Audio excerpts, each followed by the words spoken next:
hey, all three of you who are here right now. It's kind of fun. I'm guessing Danny's one of them, but I don't know who the other two are. Nancy, I wondered if it might be you. Joy Fields, ooh, you have beaten out Danny in the top thing. In the top, she must not be here today. That's all I can say. Um, Hi, folks. Took me a little bit of time to start because, I always tell you that I'm not as organized as I would like to be, which is the story of my life. But I did actually have notes for today, and I left them at my house. I have to come across the harbor to broadcast, and that's a little frustrating. So I'm really not going to be organized this time, but I did jot some stuff down. We have Orlando, Florida, Newport, Rhode Island. Newport is an incredibly historic town. I know you all know that because of the cottages, the breakers and all those giant mansions in Newport. But the reason there was such money there was because it was in the early years one of the center places of the slave trade. Someday I would love to be able to write more letters about state history because I think that's really interesting. North Macedonia, like the Macedonia, that's cool. One of my favorite students came from there once. Once one of my favorite students came from there. He always came from there. Flint, Michigan, cold. It's really cold here. Susan, we were talking about you just the other day. Lovely to have you here. All right, I think we've got enough people to gather. I always hate, as you know, to flood the zone. I feel like a little of me goes a long way. So I was not sure you wanted me to do something today. And it became very clear when I posted on Facebook that I was happy to talk today, that y'all need a pep talk. And that's what I'm here for today.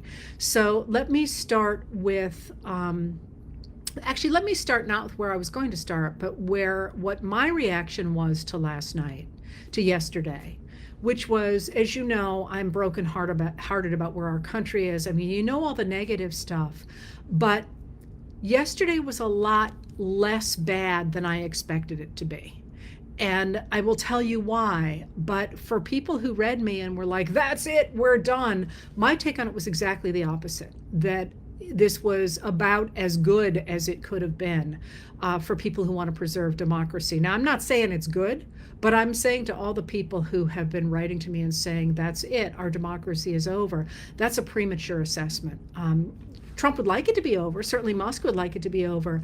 But they, if that's what they were trying to do, they did not bring their game day faces yesterday. And they, of course, had years to prepare. So that says something. All right, let me start then with an easy question. And you've all asked about the fact that Trump did not put his hand on the Bible. And does that mean he is not sworn in? No, there is no requirement that you have your hand on a Bible or anything else when you take the oath of office. And in fact, it's a little bit of an odd tradition in a country that separates church and state. So that what was interesting about that, though, was for me was, first of all, I liked that he did not touch the Lincoln Bible because that was one of the Bibles that Melania Trump was holding, the First Lady was holding, but also that he is, of course, perceived by his most ardent followers as being profoundly religious, and the fact that he is the first president in a very long time who forgot to put his hand on the Bible says something right there, I think. So put that one out of your head. That has no force in meaning. It's about performance. And that's what Trump's really good at, is performance. So that was interesting that he missed it. And that, I think, is, hold that in your head because I'm going to come back to that. All right, so another thing you're really concerned about are executive orders, and so actually I'm going to I told you I'm going to be a little disjointed because I don't have the notes I wanted, but always when you're dealing with politics or law, listen to what people do, not what they say. You can say anything, and I've been saying this since I started writing the Letters to an American in 2019. Lawmakers can say anything they want on the floor of Congress. There is no law against lying on the floor of Congress. To the contrary, there is in our Constitution protection under what's known as the speech and debate clause. So you can say anything and not get in trouble for it. And you kind of really want that, because you don't want somebody like Trump to say to Liz Cheney, I'm going to call you a traitor and have you arrested for something you said on the floor of Congress, because that becomes a very compliant Congress very quickly. So people can say anything. And similarly, you see people say things to reporters that you know are not true. And this is one of the things I kept saying about the big lie that Trump had won the 2020 presidential election. You know, Rudy Giuliani would set things up to look like he was in a courtroom. He would have, you know, the bar kind of looking thing, and he'd have people set up as if he was taking testimony. But it was a performance. It was a performance, just as if they'd been on a stage at your local high school. They could say whatever they want. There were no penalties for that. So we're going to hear a lot of people saying things for a long time now, for the next 4 years, that are not true. Now, all politicians spin. Every party, they spin. They always give you the best deal that they possibly can from the material at hand. But there's a difference between spin and flat out lies. And what we're going to be hearing a lot of is flat out lies. And so one of the things to remember is you do not have to react to every kind of lie. If I tell you right now that there are frogs raining into your car, you're probably not going to give that a lot of mental energy. And a lot of this stuff you should think of as frogs raining into your car, because it's simply not true. All right, so one of the reasons that people who want to become authoritarians use lies is because they weaken people. If half of you are out there running to your back door to see if there's frogs in your car, you're going to have less energy to come back and deal with something else. And so you're going to see a lot of this misdirection and a lot of this, you got to run here, you got to run there, you got to run here. Don't fall for it. It is designed to sap your strength. Let them say whatever they want to say, push back on it to the degree you can, but you do not have to get emotionally involved in a lot of this stuff. All right, that's my backdrop for telling you about executive orders. Executive orders are actually really cool. And you know, I like the whole structure of the American government. And if you think about the way that the framers of the Constitution wrote the American government, it's very theoretical in a lot of ways. They set up this system, they even called it a machine, but it was not clear in the early days where human beings fit into that. I mean, they said, well, the executive should do this. But like, even when it came time to make decisions, President Washington didn't know who his advisors should be. You know, he didn't know if he should talk to the Senate, or if he should have a cabinet, or if he should talk to the vice president whom he didn't like, or if he should, I don't know, draw straws from a hat. So there's a lot of places where it's not clear where in the Constitution where people come in. And that's one of the great innovations of the 1820s, is that with the arrival of political parties, people got inserted into the way the government works. But the reason I gave you that backdrop is because Washington figured out very quickly that he had to tell people what to do. You couldn't just turn to your staff and say, read the Constitution and then, make this happen. He had to say to people what should happen. And so he would tell them what to do. Now, every president since Washington has done this. And the way to think about an executive order, as they become known during the Lincoln administration, because that's when they're like, crap, somebody ought to make a record of these, because they've been happening all along, and we really actually kind of need to bring some order to it. And so our first official executive order happens during the Lincoln administration, but they've been there since Washington. The way I think of them is, it's like your boss. And whatever job you have, you've had a number of different bosses. And the rules of your institution are usually pretty much the same. But how they are implemented will depend on which boss you have. So a boss leaves, comes in, changes things, and tells you to do something differently than the previous person did, and then the next person changes as well. That's what an executive order is. An executive order says, this is what we're going to do under my direction. I'm your boss. This is what I'm going to tell you to do. All right. That's a really different thing than a law, and it's a really different thing than the Constitution. Okay. So what you saw last night and what you have seen leading up to the inauguration was the promise on the part of Donald Trump and his cronies that he would have this blizzard of executive orders. And he did. I think there were 78 or so. I don't remember now. And they sound absolutely terrifying. And you've read about a lot of them. Gonna get rid of all our nonpartisan civil servants and replace them with loyalists, and a whole bunch of and I'm going to talk about birthright citizenship and all these different executive orders. But if you actually read them, and I didn't read all of them last night, I read a lot of them. A lot of them are like saying there are frogs raining in the back of your car.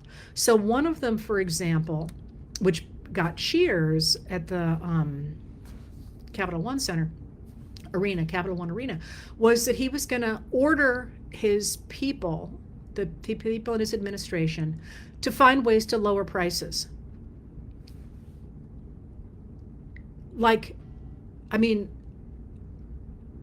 That's an executive order? The problem with finding ways to lower prices is that the way you lower prices is you break up monopolies, which is what the Biden administration was doing and the Trump administration does not want to do. So you increase competition, or you decrease demand. And usually when you have decreased demand, it means the economy is in trouble. The bottom line is that prices don't come down. They can stop going up so quickly, but they don't come down unless you manage to have a glut of something. But it's hard to imagine what we're going to have a glut of that people want, because the obvious thing that people look at is gasoline, and that there's already a glut of. So that was in one of his executive orders. It's like, okay, to lower prices. That was just, I'm speechless. If my boss came in and said, I don't know, don't teach badly. Yeah, like, I'm sorry, but here in Maine, we would call that no shit Sherlock, right? So a lot of the executive orders were window dressing for his supporters. They were things like that. Others were really badly written, to the point that one person was like, this is just posturing. There's no there. And so a lot of that, they kept talking about shock and awe, and we were all going to be terrified, and and he was going to come in and do all this stuff. Well, if that's the best they can do for shock and awe, we're in a much better position than I expected to be. I'll be honest, I was very concerned. I won't tell you what I was concerned about. What I was concerned about didn't materialize. Instead, what we got were a demonstration that he was going to change the direction of the government, and he was going to do so with these sweeping demands. Now, so what does that mean? Again, remember, I just said that an executive order does not override a law. And that's really important. Remember, I talked the other day about it. It's the Congress that writes laws. They're the legislative branch. That's their job. They write the laws. And then those laws go to the president. And the president can either veto them and say, no, I'm not doing this, in which case the Congress can rewrite the law in a way that it makes the president happy, and then the president signs it. Or it can override a veto by getting 2/3 of the members of Congress to override when the president says no, or it can simply say, oopsie poopsie, we're done, we're not going to do this. So those laws exist, and nobody can write an executive order that says ignore a law, or I'm going to change the way you interpret this law. That's really not a thing. There's a subset of that I'm not going to tell you about right now, because in the scheme of things today, it doesn't matter. But what he is trying to do is put down markers that say, this is something I'm allowed to do. But already we are seeing significant legal challenges to 3 of the executive orders. And unfortunately, right now, off the top of my head, I can only remember 2. One is getting rid of the, I can't believe I can't think of the third, because it's the first one that happened. I'll come up with it in a second. It happened. Oh, I know what it is. There are three of them. So the first one that happened just as Trump was sworn in, I mean, they filed it, I think, within minutes, was a challenge to the Department of Government Efficiency that is run by Elon Musk, no longer by Vivek Ramaswamy, who left today, pushed out by Musk. And I think that's really interesting that he got pushed out by Musk, because there is clearly, as I've said before, a fight for control of the presidency. I'll tell you more about that in a second. And Elon Musk cannot become president unless we change the Constitution, but Vivek Ramaswamy could have. And pretty clearly, Musk has pushed him out, pushed him back to Ohio, where he says he wants to run for governor. He has no electoral experience at all. And this business of plucking people out and putting them in the highest offices in the land, I think is deeply problematic. But there we are. So there was a challenge immediately to the Department of Government Efficiency, or DOGE as I call it, because it has not been adhering to any sort of the federal laws about how you run an agency. And it wasn't an agency, of course, officially, until Trump tried to make it one last night with an executive order. That is already being challenged in court. But that's not the only one. The other one that is being challenged in court are the orders about, already, we're on day one of this administration. And not just by, grandma down the street challenging. There's a whole bunch of attorneys general and big interested parties challenging those. They're challenging his orders about the executive workforce. That's also there. But the biggie, of course, is his challenge to birthright citizenship, and that's in the 14th Amendment. So you asked about that. Let me tell you more about that. And that is, the 14th Amendment is my favorite amendment, as you know. Everybody should have a favorite amendment, just like everybody should have a favorite poem, and everybody should have a favorite Bible verse or Old Testament verse or whatever. I don't know, I just use those sometimes in my life. But the 14th Amendment is a really important amendment, and I've talked about the 14th before in a different context, and that is that it is the 14th Amendment, and the reason it's my favorite is because until the 14th, well, until the 13th, but with the 14th Amendment, until then, till 1868, when the 14th Amendment is ratified, it's written in 66, and that matters, but when it's ratified in 68, it guarantees that the federal government will make sure that the states treat everybody equally. So you have the protection of the federal government of its citizens from discrimination in state law. And you can see why this is something that the Republican Party, since the 1980s, really has been trying to overturn, to get rid of, because that concept, because they want the states to be able to discriminate based on religion, based on sex, based on race, based on ethnicity, and now apparently based on ideology too. And that you can't do because of the 14th Amendment. It was deliberately written to guarantee that the states, in this case the southern states is what they were really worried about, could not write laws that discriminated against Black Americans. But it's been expanded since then to say you can't discriminate against women, you can't discriminate against gender minorities, you can't discriminate against religious groups, and so on. That's what the 14th Amendment does. But the 14th Amendment, and the reason it's on the table in this birthright citizenship thing, is that it was a problem in the immediate aftermath of the Civil War. Who was a citizen, and what were you a citizen of? And this, I mean, it seems crazy to us now, but citizenship in the early America was not all that clear. Like, who was a citizen? Most people had come from other places, except a lot of the indigenous Americans who were there, but they didn't adhere to the federal government. So who was a citizen? And that was not clear. And the whole study of how you declared your citizenship and how you became a citizen is really interesting in that period. And I'm going to give you a little bit of a rabbit hole here because I think it's so cool.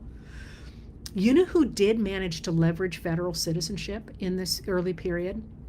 Is Black sailors. So the American maritime industry was never segregated. In part because remember, if you forget cars and you forget railroads, everything is done by water.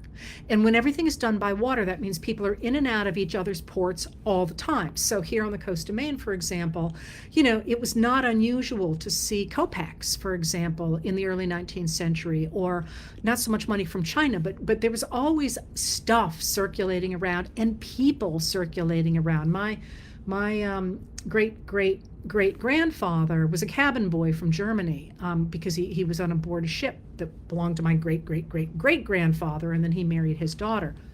Louis Frank married Gideon Yates's daughter, and that's my ancestor. They were my ancestors. So these people are always coming and going, and among them are black sailors, because the black sailors are really central to the maritime trades in the American South. And if you think of the coastline in America, we've got the coastline trades all along, but especially out of North Carolina, we have the turpentine trade, for example, and we have the mast trade, and then of course we have the goods that trade up and down the coast. So you've got black sailors going up and down the coast all the time. And white sailors, of course, going up and down the coast all the time. But what happens if you are a shipmaster and you're going to send your free black pilot, which is somebody really important on board ship, to the South? You don't want to have him get taken off and turned and sold, because he's important to your business. And what about if you're going to send him to Europe? Like how, or you're going to have a black person from Algiers who's on your crew. What are you going to do about that? Well, if you're a black sailor in those circumstances, you want papers. You want to be able to prove that you are free and that you're an American citizen. So you know what they start to do? I'm sorry, this is such a rabbit hole, but I think it's so cool. They start to write to the federal government and say, my name is Albert Jones. I'm making this up. And I'm, here's who I am. Here's what I look like, because they don't have photographs. They don't have photographs. So they describe what they look like, and the federal government would give them papers saying they were citizens of the United States. Isn't that cool? All right, so then just as an even deeper rabbit hole, that's how a number of people who work in the maritime trades before the Civil War escape from enslavement, is they get friends who have those certificates to give them the certificate, because they don't have photographs and they look enough like the description that they think they can pass, and that's how they get out of the American South. Anyway, that was a huge rabbit hole, but isn't that cool? All right, so someday I'd love to write a book on the maritime trades. Anyway, so before the war, it's not clear at all who, and because it's complicated. You got a huge bunch of people coming into America in the 1840s and the 1850s from Ireland and from Germany. Lots of people. But are they state citizens? Well, yeah, sometimes states give them citizenship, but is there even any such thing as federal citizenship? There's almost nobody except these sailors who get federal citizenship. Not because you're denied it, but because nobody's put it together yet. So what happens is that after the Civil War, when the Republicans in Congress go to write this 14th Amendment, because Andrew Johnson has tried to just say, oh, we're basically going back to the time before the Civil War, and black Americans are going to be serfs, essentially. I paraphrase, I promise you. I could do a better job at that, but I won't. The Republican Congress says, no, we're not going to put up with that. We're going to protect these people. How? How do you tell the states they can't do that? How do you identify against whom they can discriminate and not? And they say, we're just going to say, if you're a citizen of the United States, they can't pull crap on you. That's easy.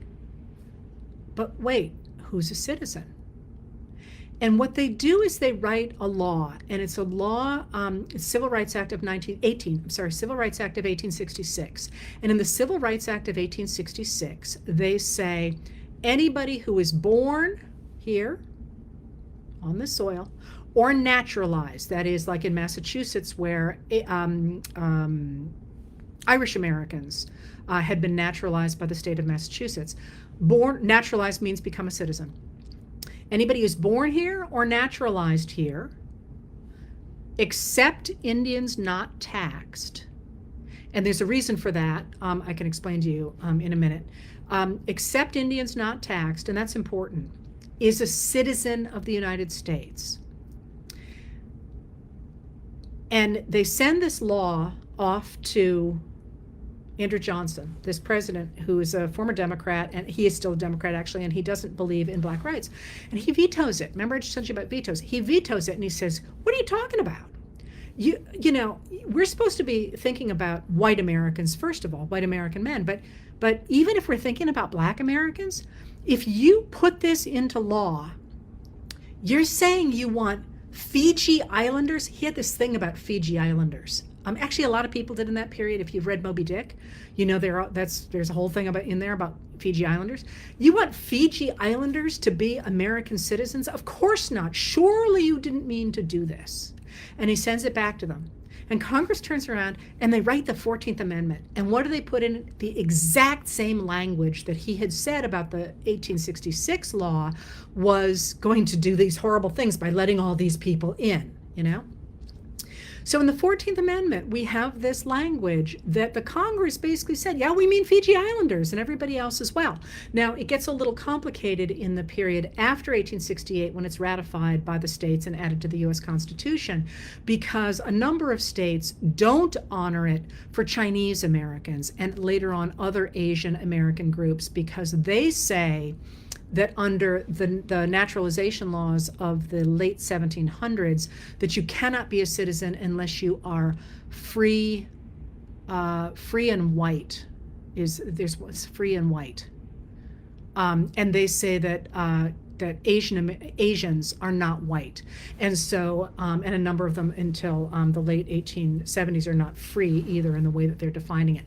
So it's a little hazy on Asian Americans in the American West, and that gets, including actually Pacific Islanders, and that gets a little fuzzy. But that idea that if you are born in America, you are a citizen is there from the beginning.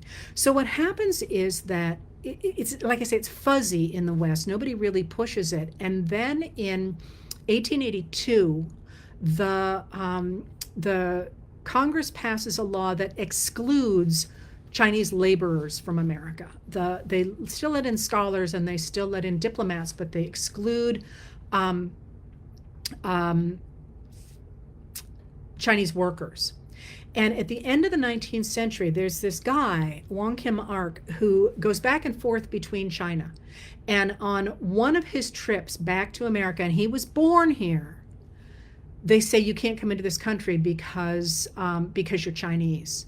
And he sues, and the Supreme Court says in 1898, no, he was born in America. If he was born in America, even at a time when people were freaking out about Chinese Americans, we have birthright citizenship. If you are born here, you have the right to be here. And one of the other pieces of that is that the courts also decided that their presumption was always that they would do whatever it took to protect the citizens who lived here. So if a citizen had a parent who was not a citizen, they would keep the parent so it would protect the citizen, because our interest was in the citizens. All right, that was way more than you probably wanted to know. But I gave you that whole thing because there's really no doubt that birthright citizenship was intended to mean people who were born here. Now, it didn't necessarily mean women. That's another story. But that they were intended to be here. That they were intended to be citizens if they were born here. And so what Trump did in this, I'm sorry, I got all excited about history now, and I realized I really didn't quite get the section right in the 14th Amendment, but I love our history. Anyway, what Trump did in this executive order was basically threefold. One of the pieces of the executive order is virtually explicitly aimed at Kamala Harris. He wants to have her declared not to be a citizen. And it's just nasty. I mean, it's stupid and it's nasty. Literally defining, figuring out who her parents were and saying this particular combination can't be a citizen, which is stupid and it's nasty. But he is also trying to reinforce the idea that the United States is going to be a white nation. And if you think about trying to get rid of people who were born here that don't have birthright citizenship, think of the mess that that's going to entail. It's really not a workable plan. But what he's signaling and saying is that we don't want anybody else here in this country. We want just to be us here in this country. And us is white men, for the most part, ordering everybody else around. And that is just, to me, so interesting when you compare it to the era in which the 14th and Wong Kim Ark, the decision Wong Kim Ark was made, when Americans welcomed immigrants. Now, they discriminated against them and so on, but there was this idea that we needed people, and people would produce more than they could consume, and they would help the economy grow, and that America was a land of immigrants. This is when we get that concept of the melting pot. This is when we get, sort of the beginning of the lionization of the different ideas about Italian Americans or Slavs or Jewish Americans, people who were coming together to create this new nation. And to take that moment and 100 years later, more than 100 years later, have this man say, no, we're not going to do that anymore. We don't want to grow. We want to go back to some imaginary past. And I think he lives in an imaginary past. Is just a really very indicative, I think, of where we are. But here's the kicker to all that. The reason he's doing this and the reason he's doing it the way he is because he wants to go to the Supreme Court. And he wants this Supreme Court, which he considers his own, to give him the power to rewrite the American Constitution. That's huge. That's a really big deal. And that's why people, a whole slew of people, are already suing over this executive order about the 14th Amendment. I realize I look like I'm in a hostage situation, so I'm going to turn on a light. It's very dark here. Hang on a second.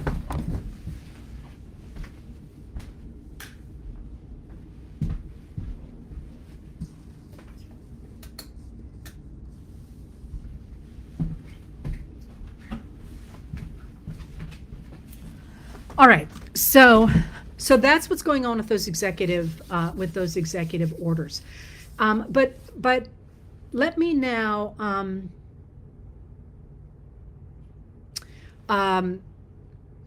cover some more of the things that I think you need to hear right now. First of all, that's sort of the package that people, it seems to me, are afraid of right now. And they are concerned as well, I think, about the pardons of the January 6th insurrectionists. And you should be concerned about that, because that too was sending a signal. It was sending a signal that Trump wants people to fight for him in the streets and that he will protect them when that happens. And it was a signal of his utter disdain for our judicial system. Those things are very important, and that's something else to be concerned about. Now, but if that's the package of things we're concerned about right now, and there are a few more as well. Now let me tell you the good stuff from my side, why I am less concerned than I expected to be. The first of these is, let's start with the obvious place. Trump is in this at this point for money and power. And he's going to do anything it takes to get those things. So we've got this crypto coin, for example. That's important. Hang on to the idea that he has just walked away on paper with $60 billion created out of thin air by people who want to buy his favor. But that's important because you're hearing all this stuff now about tariffs, about how he's going to put all these tariffs in place on February 1st. Maybe. Who knows what's going to happen in the future? I'm watching those, assuming that what he is doing is he's saying to big companies, I'm going to slap a tariff on your product unless you pay me. Pony up some cash here, and then maybe we'll talk about whether or not your particular product is going to be in trouble. Because our trading partners, especially Canada and Mexico, are huge. And if, in fact, he slaps these tariffs on he's talking about, everybody is going to get really badly hurt. And in industries you can't even imagine, like a lot of the gaming components for gamers. I'm not a gamer, but a lot of those components come from Mexico. And if you read the gaming magazines, they're already unhappy about that. So he might do it just because he thinks he can do anything. But I think a lot of what you're going to see is him threatening people so they cough up money. And you saw this in, and they give him a piece of things. And you saw this, I think, in the fight over TikTok, where, basically he was acting there as Vladimir Putin. Give me half your business so I can use it the way I want, and everything's going to be fine. So keep your eye out for threats that are threats that somebody could make money off of. And when that happens, recognize that maybe there aren't frogs raining in your car. This is him just shaking down another country or a business. A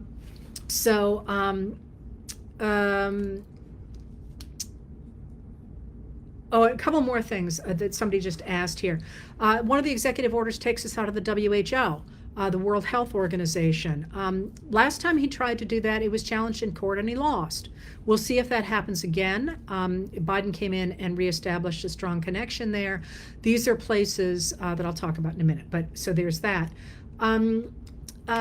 So first of all, that's what I think is going on with tariffs. He's always looking for more money and more ways to make money.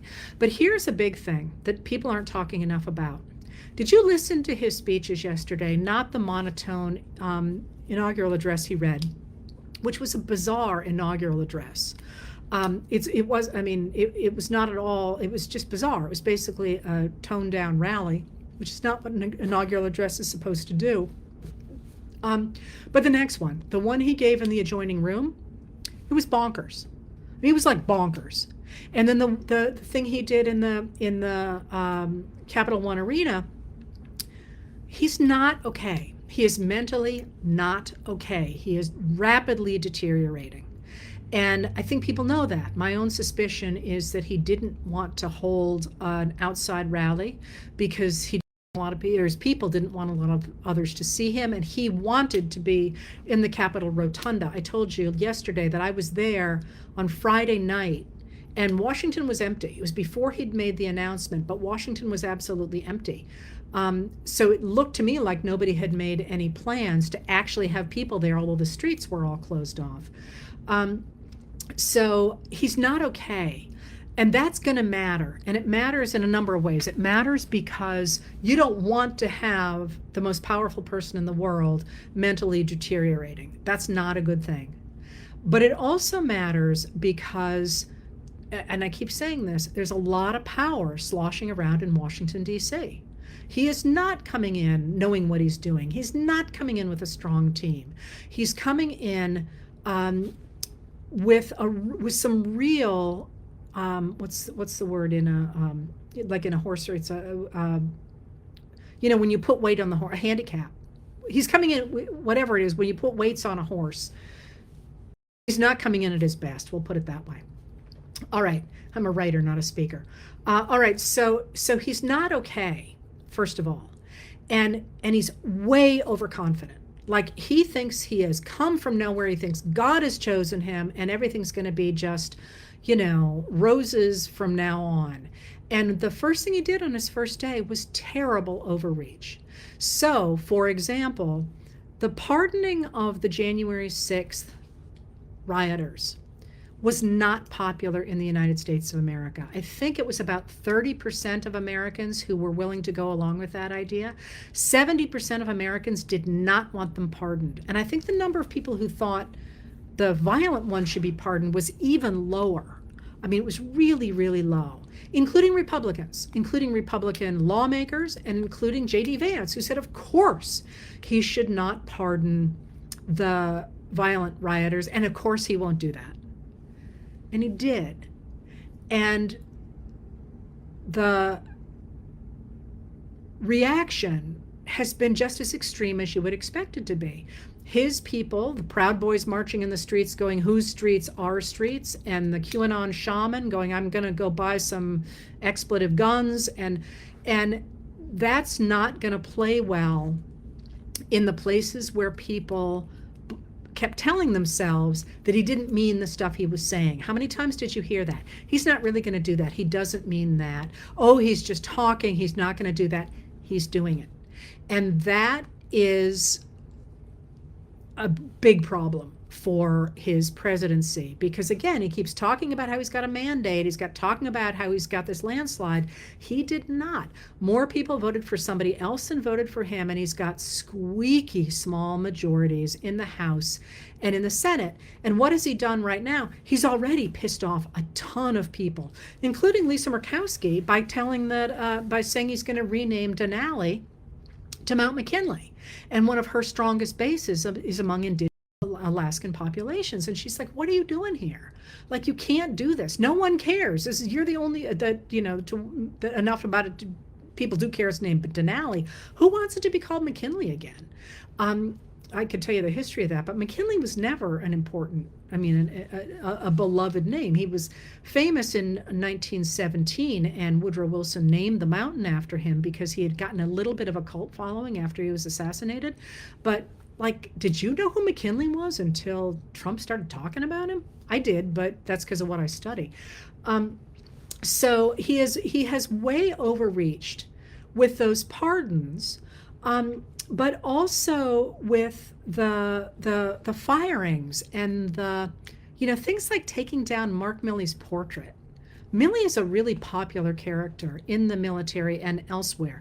With the firing today of the first female uniformed head of an armed services branch, that sort of thing is what one does if one is changing the country the way LBJ, for example, Lyndon Baines Johnson, after 1964, had a true mandate. He had 2/3 of Congress. That's a mandate. 2 votes is not a mandate. And so you've got this man who is mentally weak, older, mentally, he's 78 years old. And he's already terribly overreaching. And that brings up another place. Well, Ohio is a McKinley monument because McKinley was from Ohio. So and he was actually quite a well-known representative. I thought he was a terrible representative, but as a president, he was kind of a non-entity. I could tell you, well, never mind. All right. So what does this mean? And this maybe picks up another question that you asked. What you really all asked me to do is talk about what one does in this moment. And this, I think, is a really good transition to that. A lot of people always ask me to put calls to action in the letters I write every night. That is not what their mission is. They are trying to keep a record of what is happening, not what's going to happen or how to change what's going to happen, but what is happening, because I'm a historian and I want to leave a record for the present, for the future as well as the present. But I'm happy to talk about what to do here, because one of the things that I started to see after Trump got elected and that really took off yesterday was people sort of throwing their hands up and going, oh my God, democracy is over. And I'm not saying democracy is in great shape, let me tell you. But yesterday, with the fact that Trump looked so bad, has overreached so badly, and has shown that his people are largely incompetent, not only with the executive orders, but also with the simply mind-blowing fact that they did not have a defense secretary in place. I cannot emphasize enough to you what a big deal that is, that when Biden's people left office, Trump had not set up anybody to be the Secretary of Defense, the acting Secretary of Defense. That is inexcusable. There is nothing more important that a government does than defend its country. That is literally, think about, people with sticks. The first thing you do, you defend your country. Nothing, especially in a transition moment, is more important than a Secretary of Defense. Because when you have a transition, a country is weaker than when everybody's in harness. And they didn't have anybody. How do you not have a Secretary of Defense? How do you not have a Secretary of Defense? I was beside myself because of course Hegseth has huge problems. He is the Fox News Channel weekend host, or the former Fox News Channel weekend host, because he has problems with having run two businesses into the ground, and there's sexual assault stories about him, and he's got has demonstrated a drinking problem, and it's going to be hard to get him through. But what one does is one has an acting Secretary of Defense, an acting secretary for these transitional moments. They didn't have one. And then it got worse. It turned out that two people had turned them down, which doesn't surprise me. I would turn down that job too, because you don't want to be the one holding the bag, theoretically. But in order to be in that position, you have to be somebody who's already been sworn into something by the Senate. So they got this guy who's a way down tier to say, yeah, I'll be the acting defense secretary. And you're thinking, really? This is the best you can do for the United States of America, and a Defense Department that has over $800 billion running it, and almost 3 million people, is you tapped some guy at his desk and said, hey, dude, how do you feel about being the acting Secretary of Defense? Mind you, I'm sure he's great at his job, but really? That's not a good sign for a competent administration. So with these things going on, what would I do, first of all, is stop despairing. These people are trying to convince you that there are frogs raining in your car. They look like the Keystone Cops, and yes, they wield enormous power, and yes, it is frightening what they can do, and yes, people are already getting hurt. Like they canceled the CPB-1 app that enabled people to make appointments to talk to border officers to apply for asylum in the United States. People are already getting hurt and will get hurt. All those things are true. But this is not a juggernaut. So what would I do? First of all, stop despairing. Stop saying it's all over. It is not all over. And two, don't shut up. Somebody asked, this is the Democrats' fault because Biden and Garland could and should have stopped him, and why didn't they? And here's my answer to that. I'll give you specifics, but then I'll give you a bigger answer. The specifics are, I am an agnostic on whether Garland should and could have moved faster. I am not a lawyer. It felt pokey to me as well, but I'm not a lawyer. But if you read Jack Smith's report, he's very clear that, in fact, Garland had been pushing hard all along against Trump and against the people in Trump's orbit. But they threw sand in the gears every step of the way. And of course, the real group who threw sand in the gears was the Supreme Court, which very clearly is working on Trump's behalf. And if you remember, the case of the January 6th insurrection was supposed to go forward in May of 2024. Trump said, I have immunity. Jack Smith went to the Supreme Court and said, please decide this right now, because every precedent says you're going to throw this out. They refused, if you remember. They wanted to hear the whole thing, and then they handed down the decision on the last possible day. They ate up all of 2024. So that is, I'm agnostic, and it's not a fight I'm willing to have either way. Go at it if you want to, because to me, it's like I was never about thinking that Garland was going to save us. I was thinking that's not my field. If they're doing their thing, that's great. I'm doing something else. But I think what Biden did is Biden always assumed that if he governed really well, if he made America strong internationally again and healed the badly hurting economy, which had moved so much money upward for 40 years, that people would be relieved. They didn't want to see the president on TV all the time. That was exhausting. We were tired by that they would reward the Democrats for being competent and for delivering, for actually doing stuff. But what I think he didn't realize, and mind you, I think this is true in foreign affairs as well as domestically, and that's a deeper story that I won't go into, but I think what they didn't ever recognize was that Donald Trump and his MAGA Republicans, for the first time in our history, refused to go away. Remember, presidents went away. That was always the deal. You didn't interfere with the next presidency. And Obama did that. When Trump was elected, he said, I'm going to let him do his thing.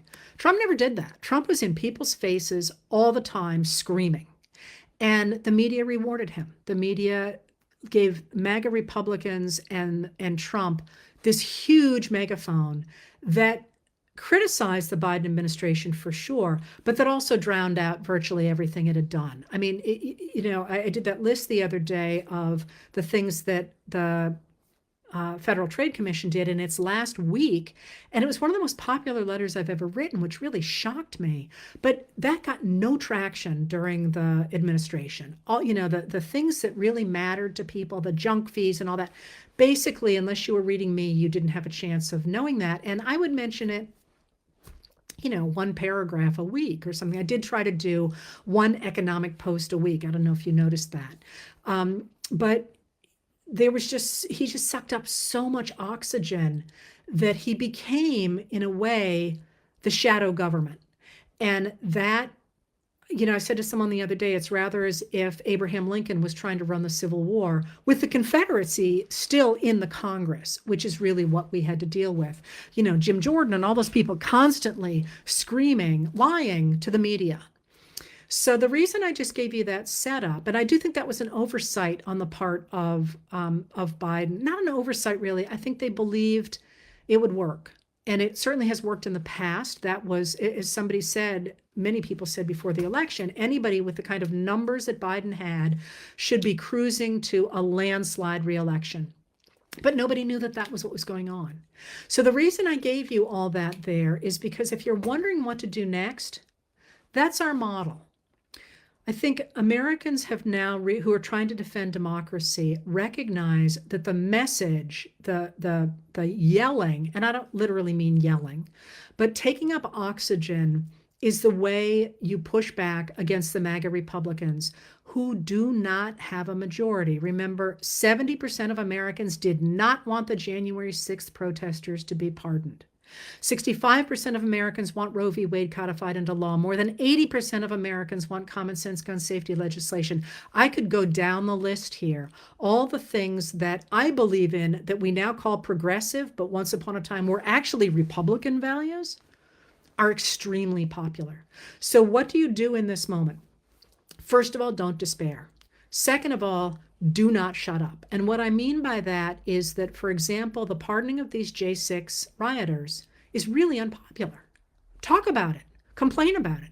Write to your senators. Write to your local newspapers. Keep it front and center all the time, the same way that the Trump people took the exodus from Afghanistan and shoved it down Biden's throat, even though, of course, Trump had set that up. That's what we need to do, is take each one of these things and shove it down their throats. Do not shut up about it.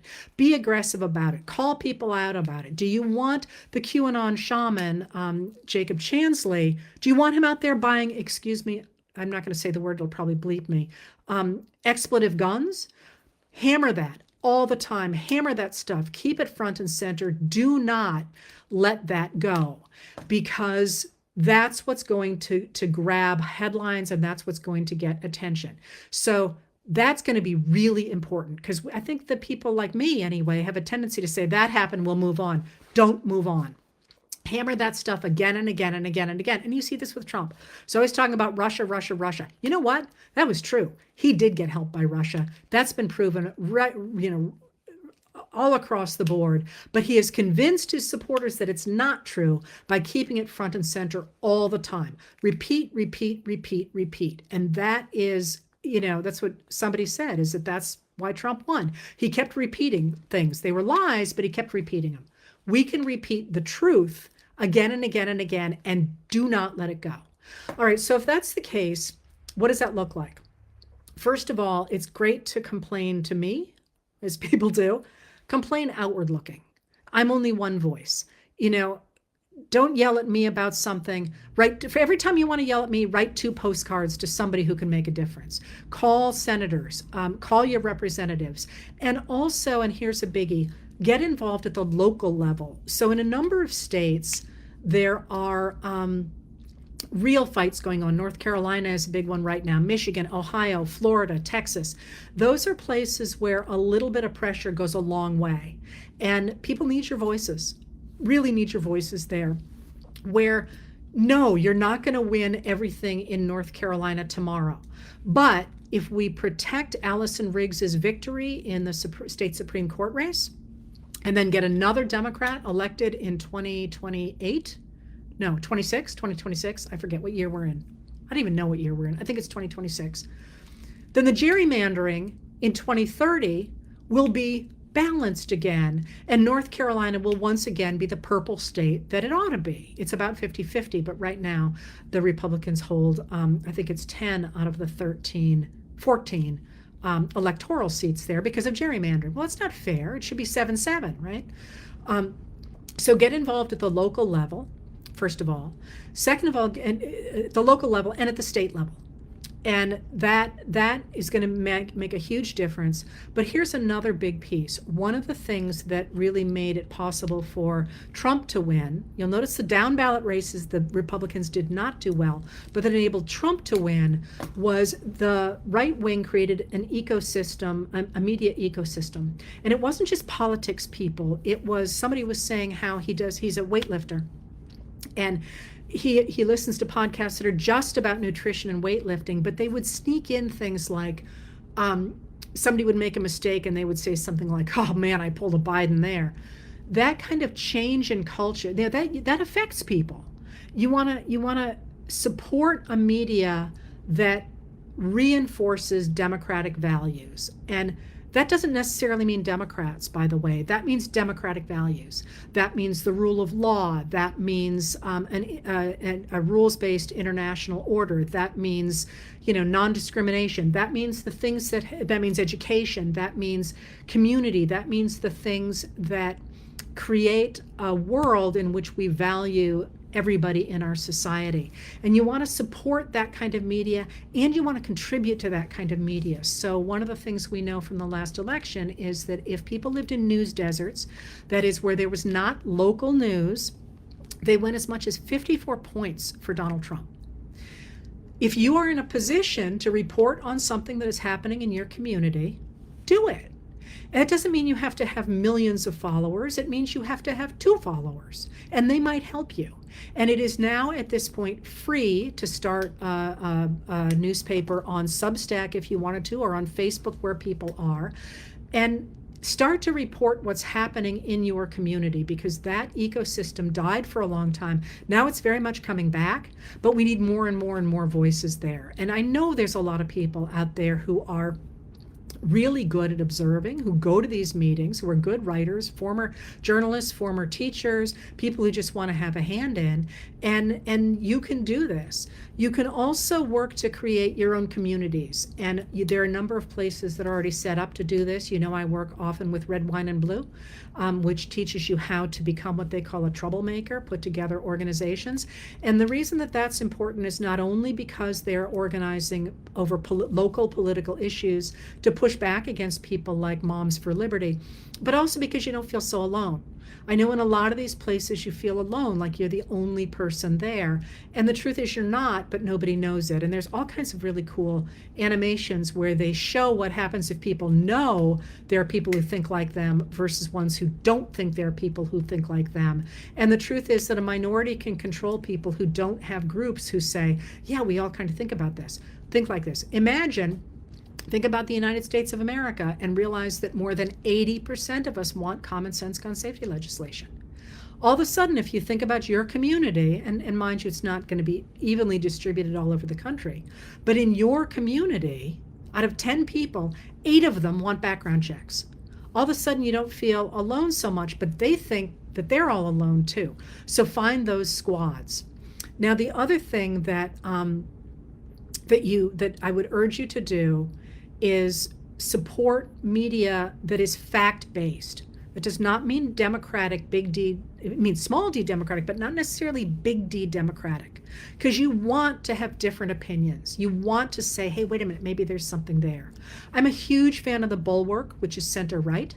I'm not entirely sure they're huge fans of me, but I'm huge fans of them. And there are plenty of people that are more center / I would call the contrarian, which is brand new. I would call that dead center. And then there's center left, people like Brian Tyler Cohen, I hope I'm center, but some people think I'm center left. Other people think I'm center right, so maybe I am center. There are Brian Tyler Cohen is one. Joyce White Vance is great for legal stuff. So is Harry Littman, who used to be at the LA Times. He's now writing for the Contrarian. I'm sorry, I keep doing that. Yeah, it is the Contrarian. I cannot get that that name in my head. And I should probably come up with a list for all of you, but you can tell if these people are writing fact-based stuff in a number of ways. Do they use sources?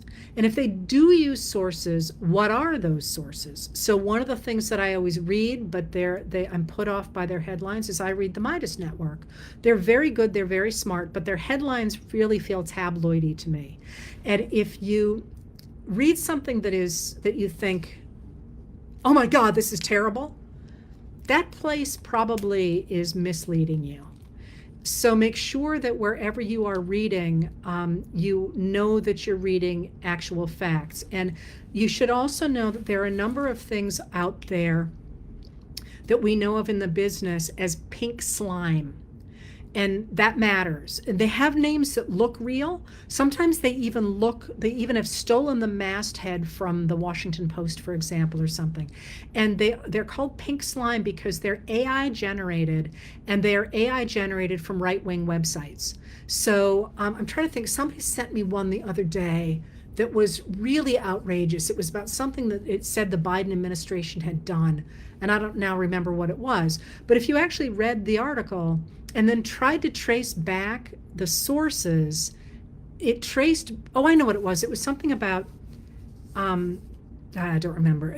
Whatever it was, it traced back to an opinion piece that somebody who was interested in the outcome had written for a very right-wing website. And it's like, this isn't news. This is the sliming. They call it pink slime because it's like what comes out of food tubes that is supposed to be nutritional, and it's really just poisonous.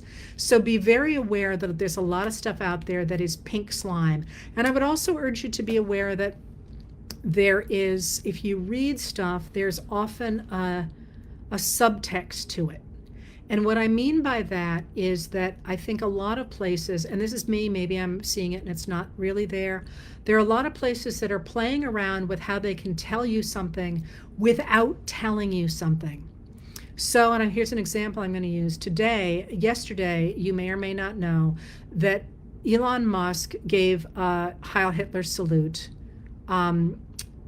twice at the Capital One Arena. And there is no doubt in my mind that that's what he did. And I am skeptical of all that stuff. Usually stuff gets chalked. I always start with people screwed up. So for example, there's been a lot of stuff going on Instagram right now. And maybe it's nefarious, but more likely people have screwed up. That's always my first line of defense, that people have just screwed up. And then you wait a couple of days, if it's still there, then it's a real thing. Anyway, there's just no doubt that this is what he did. There's just no doubt that this is what he did.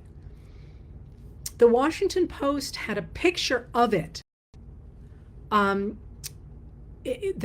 on the cover of the salute, and said something, and I'm paraphrasing, questions are raised about dubious hand salute. And that got really panned for being way too reluctant to name what it was. And I'm not sure. It's entirely possible, mind you, that what the Times was doing was saying, look at this. People are saying this isn't true. I mean, that he didn't do this, but look with your own eyes and see what you see. And I think there's going to be a lot of that going forward, where people don't declare their positions because they're worried about the president coming down with tariffs, for example, that would hurt somebody like Jeff Bezos. But they're trying to say it without saying it. One of the places you can see this is there is a person from, and I'm not going to identify this person for their safety, but there is a person from a country that is an authoritarian country who reads the news, straight up reads the news, as if it's kind of like a good news thing. Like, today, the administration killed, whatever. But, and lots of people are interpreting that as this person endorsing it. And maybe it is. It's not my culture. But certainly in classical history, that was a way to alert people to what was really going on without being censored. And so that's something to be watching for going forward, to trust your eyes and what you see rather than necessarily what the headlines are telling you. Because I think we're going to see some of that going on too. And I would also say to you that this new media is huge. It's building fast. Anybody's interested, as I say, in these new local newspapers, now is your moment, because these, all of a sudden, there's this explosion in fact-based newspapers. Great place if there's a young person watching me. It's a great place for you to start a journalism career. Start right now at your school board meeting this evening. There is this new ecosystem happening. So what we need to do going forward is do not despair, do not shut up. Do not shut up. Turn that energy outward into the local area, into the state areas, and into the federal government. Places like write to your Republican senators or other people's Republican senators. Don't call other people's, because they won't take your name, because they only want to have their own constituents. But you can write to them saying, Pete Hegseth, really? Tulsi Gabbard, really? This is on your head. And if enough people do that, that will really change the way this administration goes forward. And don't tell me that's not true, because Matt Gaetz had to withdraw. And I'm not saying we're going to win everything, but we are going to win some. And the more we win, the winning becomes a habit, and so does losing. And now is the time really to lay down those markers.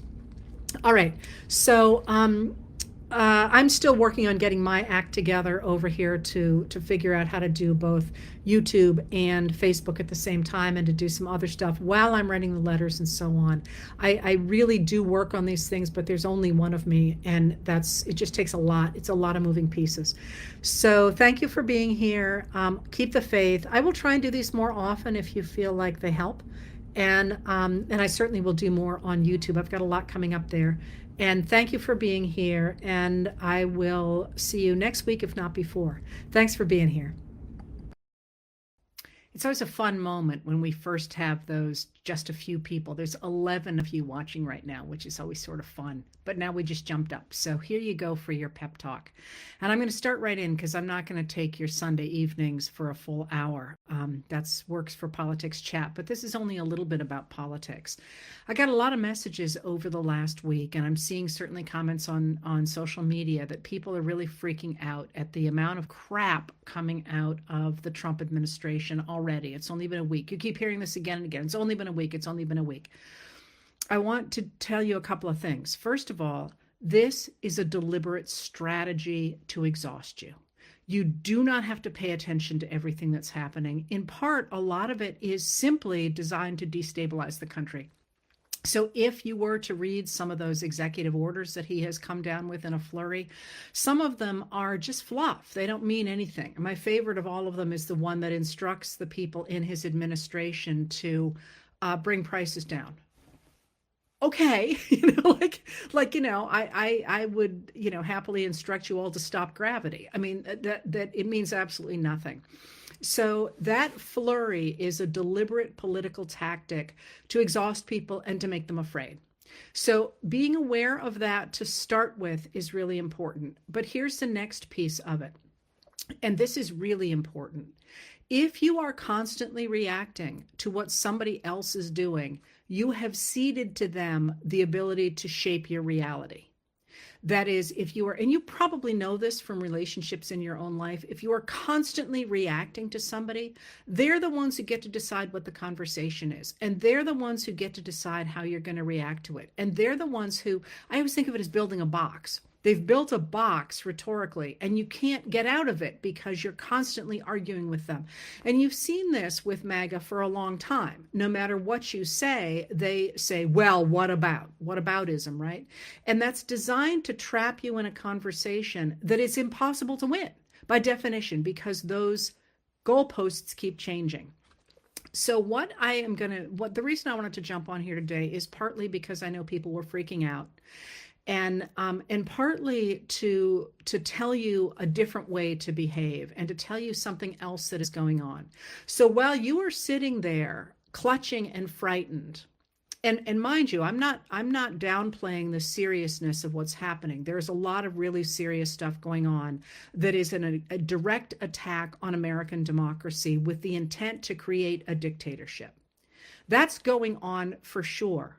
But do not lose sight of the fact that there is a ton of power sloshing around in Washington. If I ask you right now to identify who in Washington is wielding the power, what's your answer? You're not going to be able to come up with it because it is not clear who is in charge. So you have a president who has been elected by a majority of the Electoral College. Remember, although he won the popular vote, he did not win a majority of the American people because the voters split their votes between Kamala Harris and a few other candidates. At the same time, we now know that voter suppression played a huge role in this election. So really, you've got a president who is claiming a landslide, but he's claiming a landslide because he knows he does not have one. So he's in power, but not in a huge way. He's also gotten control of the House of Representatives and the Senate. There too, he's controlling the House of Representatives because of gerrymandering in states like North Carolina. He does not have a landslide there. He does not have a supermajority. And in the Senate, the Republicans have 3 seats. Okay, that's a majority, but it's not an overwhelming majority. So you've got all these different groups that are trying to claim that they have a lot of power, but it's not clear that they do have that power. So what you're seeing is things like the rise of people like Elon Musk. Who's he? What's he doing in the midst of all this? And at the same time, you've got all these people sort of grasping for power and jockeying for power. Remember, the Republican Party itself is split between the MAGA Republicans, who are all Trump all the time, and other Republicans who are going along with them, although they don't like the idea of imposing Christian nationalism on the country. And then you have still another group of people fighting within the Republican Party between the MAGA Republicans, who are racists and sexist and really care about the lower class in America, and the tech bros, who are taking the exact opposite position and who both have supported Donald Trump because they want him to destroy the United States government. But they want very different things from that administration. So you've got this real tangle going up. At the same time, you have a president who is, if anybody is going to argue with me that he is mentally incapable right now, I would love to see your evidence for it, because he is a wreck. I mean, he can't, he's just reacting to things and not seemingly having very much sense of even how to put a sentence together. If you have watched the news today, he is starting a fight with the country of Colombia. I'm going to come back to that in a minute. I'm not going to go into the details now, but really? I mean, this is not how you solve anything unless you're a really, really angry toddler. So all of these pieces are there, and there's all this power sloshing around. And there is a reason that Congress critters are not picking up that power. And part of it is that a lot of them don't have spines. They are desperate to be reelected to the Senate, for example, and they're afraid of Trump for one reason or another. But it's not just that. Part of it is that those people who hate Donald Trump, and remember, there's only probably about 14 estimated senators, Republican senators, who like Trump. The rest of the how many is that? If there's a total of 53, and you take away, I'm going to call it 13, that's, what is that, 30 left? I can't do math, something like that. They don't like him. They wish he would go away, but they don't dare to speak up against him or to make too great a stand against him, because they're afraid he's going to punish them. And he's going to punish them by saying, gee, that was a nice military installation where your constituents worked. Pity we can't find any funding for it. Or, God, I guess you didn't really want that bridge as badly as you said you did. And so I think there are a lot of reasons that Congress people are are pulling their punches because they're afraid to be the ones with their necks out there. All right. So as all this power is sloshing around, one of the things that I'm seeing among people like you and me is people waiting for somebody else to pick up that power.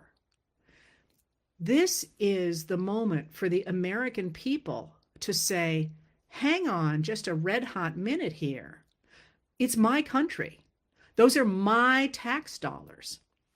And this is what I want the government to do. And to reshape the way we approach this moment from saying, I got to stop this, I got to stop this, I'm afraid of this, to saying, hang on a minute. I care deeply about cancer research, one of the things that Trump has stopped money for. I care deeply about the Organization of American States, one of the institutions that Trump is now trying to undermine. I care deeply about rights for blind people, something that is quite possibly on the chopping block. Those things are ways to define America in this moment as something other than what Trump is trying to kill, because that takes the initiative away from him and away from his people and gives it back to us. And I'm going to talk more about how to do that in just a minute. But I want to make it clear that what Trump is doing in this first week, and mind you, I want to be clear, I think Trump cares profoundly about staying out of jail. And he cares profoundly about being liked, and he wants beaucoup bucks. That's all he cares about.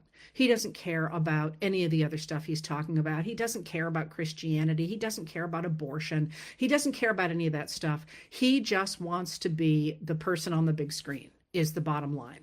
So,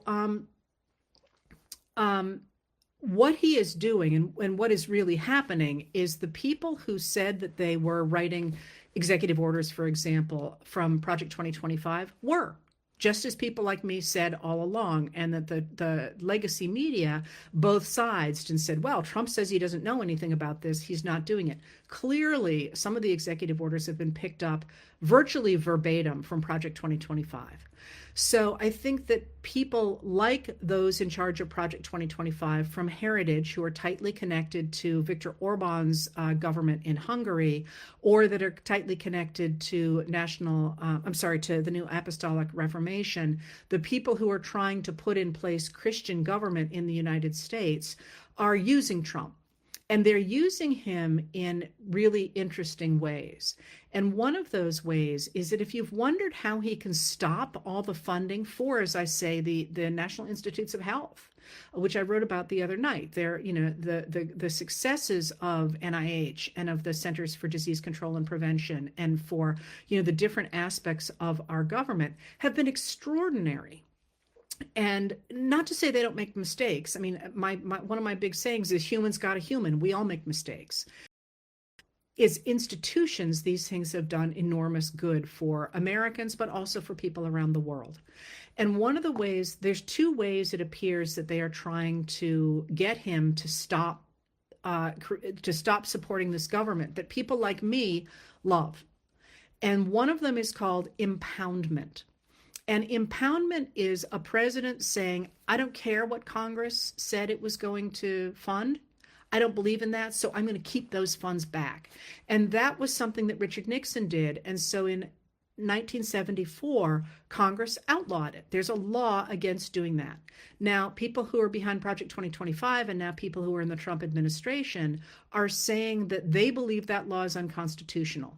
So they are challenging it and saying we can do that. And that's, of course, what they did in 2019 when they stopped funding for Ukraine from going forward until then new President Volodymyr Zelensky of Ukraine did smear Joe Biden. That was the deal there. And then they released it and said, we didn't actually mean it. Now they're saying we can do that. And they're saying we're not going to fund these things.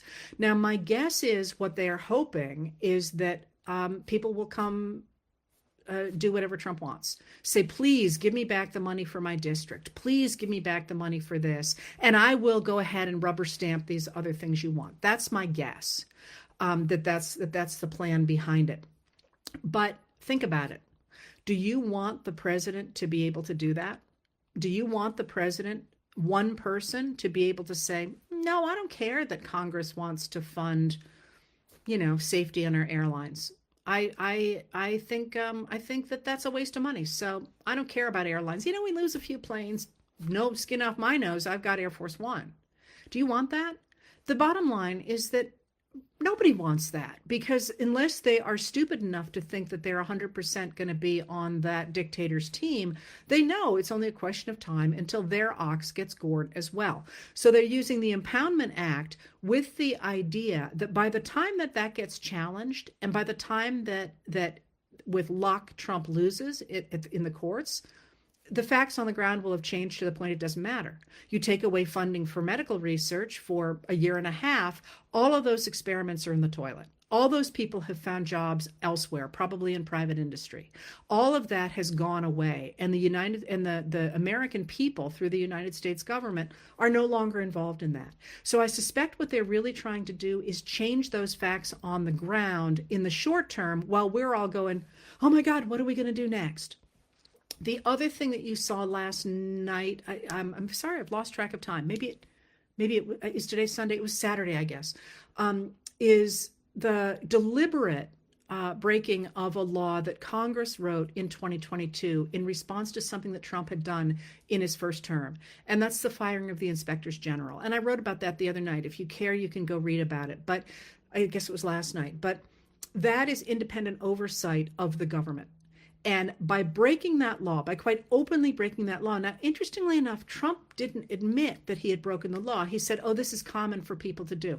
It is 100% not common for people to do. And they wrote a law to prevent him from doing it.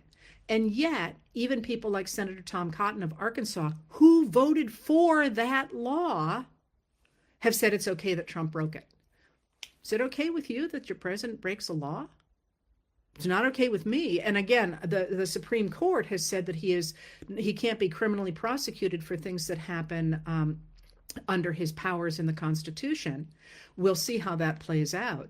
But at the end of the day, this is our choice as to whether or not we're going to keep a president like that.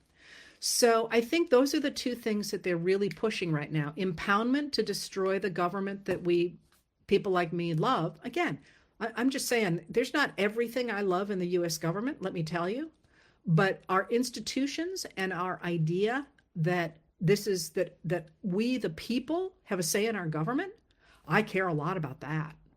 So I think that that's the two things that they are trying to really hit on, so that by the time the courts say, we don't know what you're smoking, but you better put it down, they're going to say, well, it doesn't really matter anyway, because we don't have a transportation safety board any longer. We don't have an NIH any longer.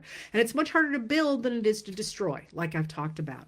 All right. So if the American people, that is you people here, are going to take back that power, that power that's sloshing around. And again, I want to be really clear. In systems that are already dictatorships, that power is not sloshing around. That dictator has that power. That dictator is in power. It's always a he, is in power, has a force around him, has people terrified, has control of the money and all those things. We are not in that position right now in the United States. Power is sloshing around. And now is the time to disrupt that. Trump is incredibly erratic. He is getting more erratic, and he's going to make bigger and bigger and bigger mistakes. And as he does that, there's an argument that we should just sit back and let that happen. I disagree. I think that we can make that happen faster, and we can take back that power in a number of ways. All right. So some of the ways to take back that power.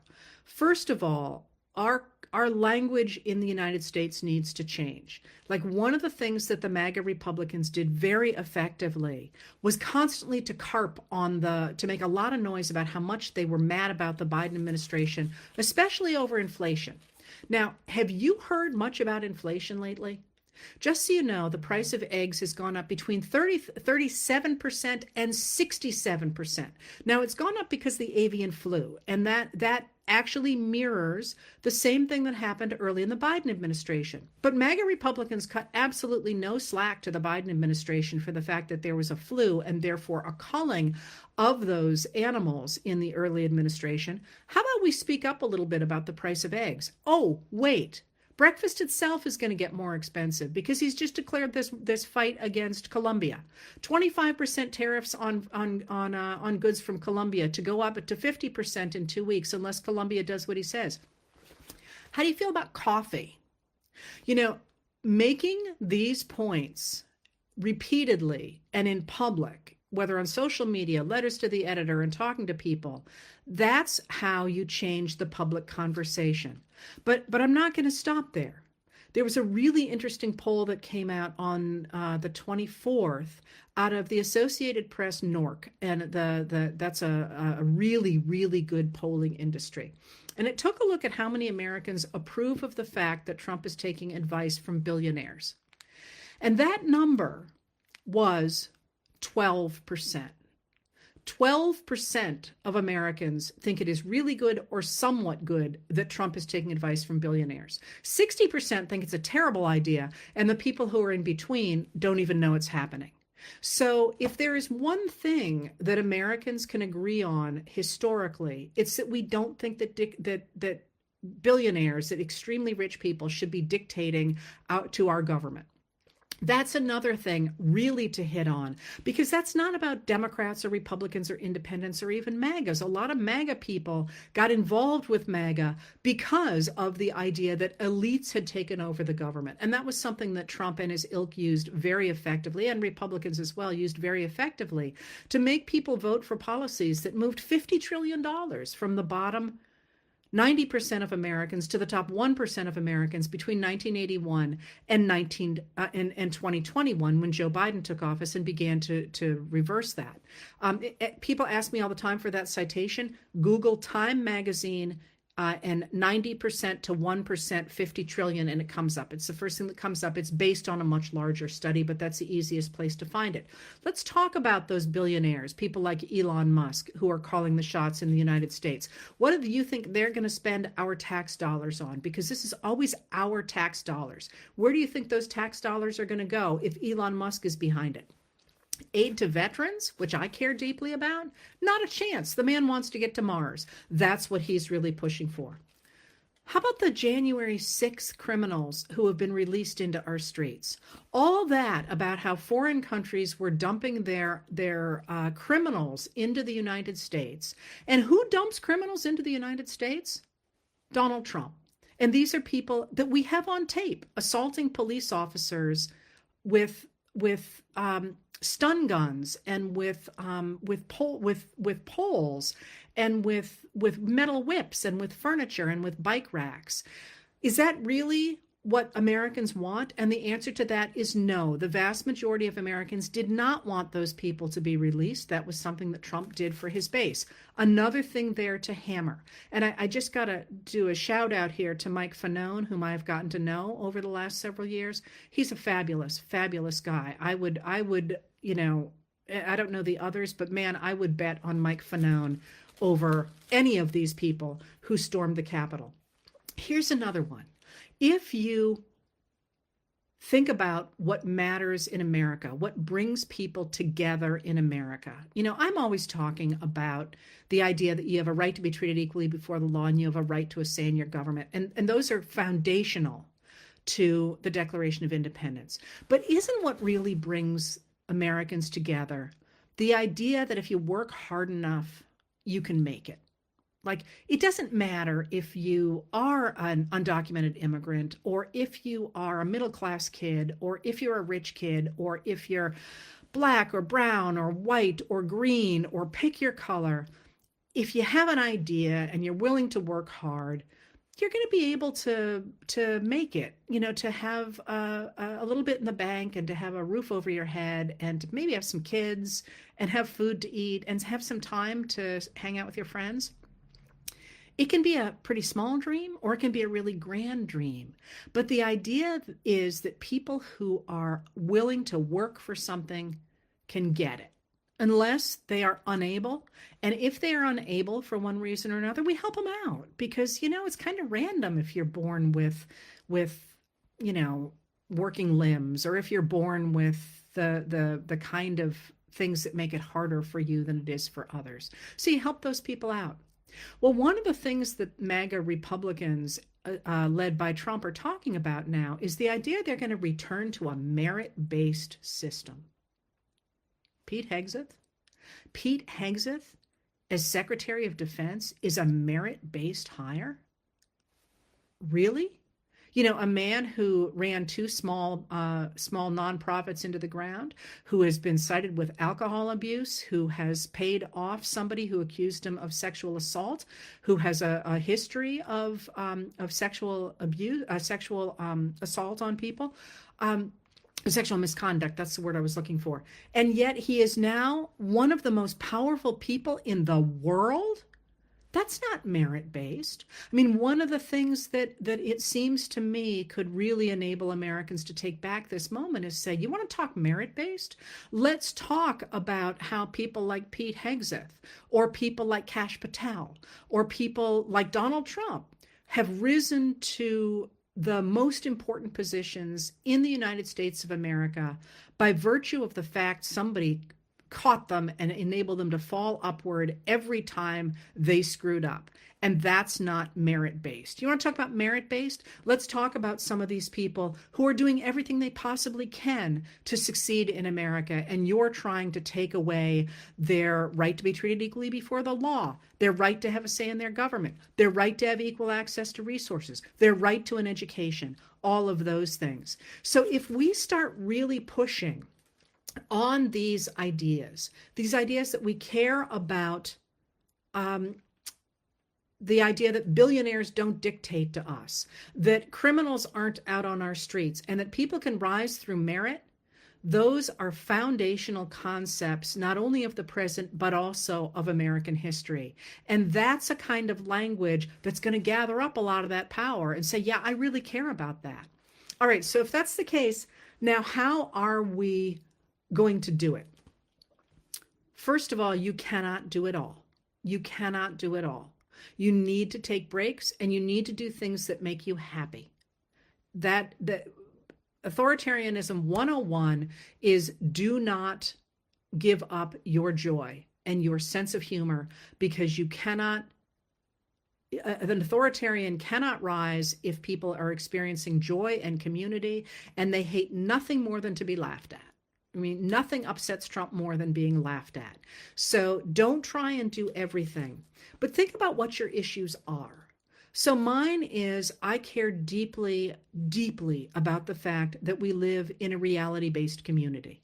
I don't care that we agree about how to solve our problems. I actually like disagreement, because I think disagreement means that you get to better solutions. Sometimes you're right and sometimes you're wrong. You do the best you can, and you can be persuaded by other arguments. But we need to be all based in fact, all based in reality. So what do I care about? I care about getting those facts out there, and I care about supporting other people who get those facts out there. And one of the things, if you follow me on Blue Sky, you will have seen today is I've been retweeting and whatever it's called, reskeeting. By the way, if you don't understand what that is, skeet are the clay, is another word for the clay pigeons that people shoot. So that's why they skeeted it, I assume. So I'm really trying to amplify those voices that are getting out the truth. Now, if that's something you care about, there are things you can do. You can support those alternative medias, many of which are small, many of which are startups, and many of which are operating now solely off their dining room tables. That is, you could help them out. You could throw a couple of bucks their way. You could make sure people know about them. You could read about them. You could see if you can help them get grants to keep doing work. You could also do that yourself. We know that in communities where people did not have access to media, we call them media deserts, that space gets filled up by right-wing media like Sinclair. And what happens in those media deserts is that In the last election, some of them went as much as 56 points for Donald Trump because they believed the lies that they heard. So, you know what? You could do the same thing that I do, but just do it for your community. Go to the local town meeting, go to a basketball game, go to the school committee meetings, read the documents that your townspeople are putting out and tell people what's in them. And there's a number of ways to do that for free. You can post them here on Facebook, although a lot of people are leaving Meta. You can post things for free on Substack, and it is literally as easy as pushing a button. So that's something that I care about. Support those people, but you don't have to be the person who cares about that. You could care about institutions. You could care about things like the Organization of American States, and you could start talking about the Organization of American States to other people, explaining why it has been so important that when he launched the Bay of Pigs, the one country that Canada went to, or the one group of people that Kennedy went to, was the Organization of American States. Find your institution that you care about, educate people about that, and find people who are supporting that institution if you find an institution you care about. Maybe what you care about is the protection of individuals who are now under attack. If that's the case, find people who are protecting them. And again, you can do this on your own, but start by finding out if somebody else is doing it, because you don't need to reinvent the wheel. And in fact, you can actually take resources from people who already are doing those things. And where can you do that? People like me, I work at the national level, in part because of my training, that's what I learned to do as a historian. So I'm really good at sort of national publications, national documents. I'm really not very good at state levels. I'm good at state histories, but not at what's going on in the states currently. So one of the things you can do is, instead of worrying about what Trump is doing, because people like me are watching that, that could be your field, but you could look at the local level. Get people involved at the local level. Why does that matter? Well, in states like North Carolina, the Republicans managed to take over the state Supreme Court and carve up a 50-50 Democratic-Republican state into a state that now has 10 Republican representatives and 4 Democratic ones, because they were able to gerrymander. People in North Carolina need to understand that, and a lot of them don't. There is an organization in North Carolina that is doing that right now, and the Republicans there are trying to steal a seat on the state Supreme Court so they can guarantee those gerrymandered maps stay in place. Work at the state level. There are great people working at the state level. Get involved at the state level, but not just North Carolina. Another thing going on, for example, is in Wisconsin. There is a state Supreme Court race on April 1st, 2025 in Wisconsin. Similarly, the Republicans are trying to take that to gerrymander what is again a 50-50 state in such a way that the Democrats can never win. Get involved at the state level. You can also join a number of organizations that are already out there making connections, working in different states to create communities that will defend democracy. And I'm not talking about small d Democrats who are in their own business of figuring out what they're doing, but democracy. And those, I work a lot with Red, Wine, and Blue, but they're not the only ones. Somebody wrote and said, is there a similar organization for men? Red, Wine, and Blue would be able to tell you that. I don't. I don't know the answer to it. But find an organization, find friends, and join them. And here's the final thing I will leave you with on tonight. And that is, it is fine to be concerned and to be worried and to be upset. I am. It is not fine to let that affect your health. You need to keep eating right and exercising. A healthy population is a hard population to subdue. It is very important that you make connections, that you are not alone, that you learn, you meet new people, you meet new communities, you try new things, you learn new things. That's my big thing, learn a new thing every day. I started a new book, by the way. It's going incredibly well. That you don't lose your sense of humor, because that matters. But here's the other thing. Channel that frustration and fear and anxiety into something positive. Do something positive every single day that moves the ball forward. And I always say 2 things. Do 2 things that work to change the public conversation. Write to a local newspaper, either in print or on social media. Make your voice heard that way.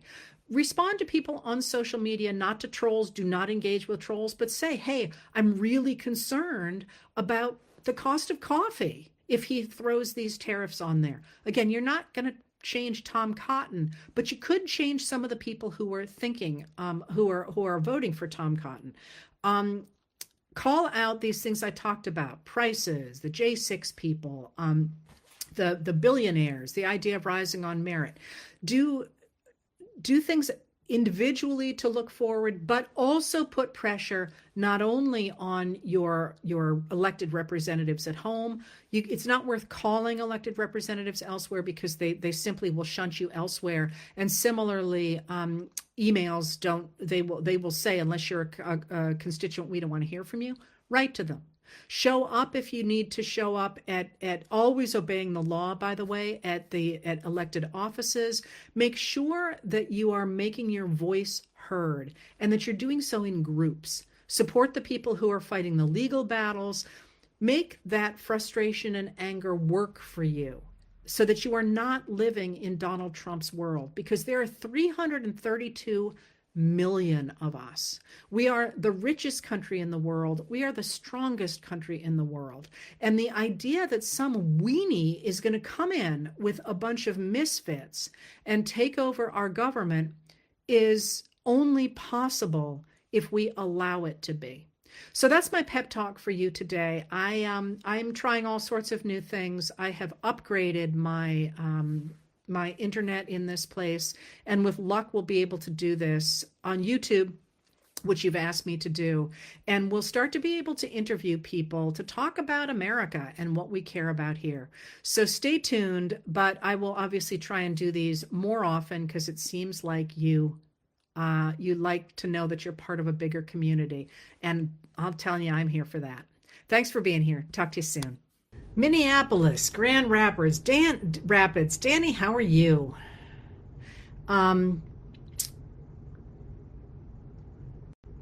Seeing what else is going on here. I just got over here.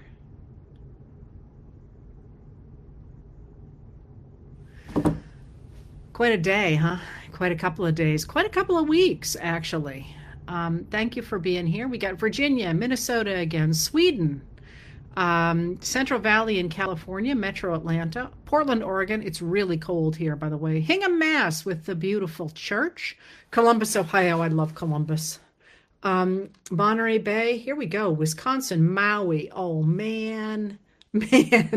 All right.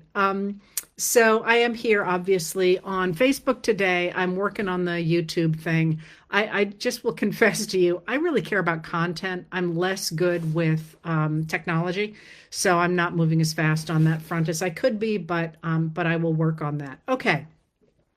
So let me get right into things with where we are on this moment, January 28th, 2025. We are in the middle of a constitutional crisis.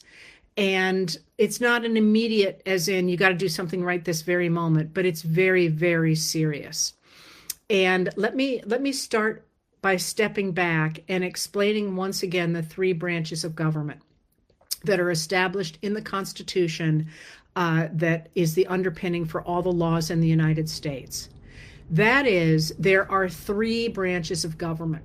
And the first among equals, if you will, is the Congress. And the Congress is made up of two different chambers, two different branches, the House of Representatives and the Senate. And those two branches together are supposed to write our laws. So the House of Representatives turns over completely every 2 years with the hope that it would be very responsive to the American people.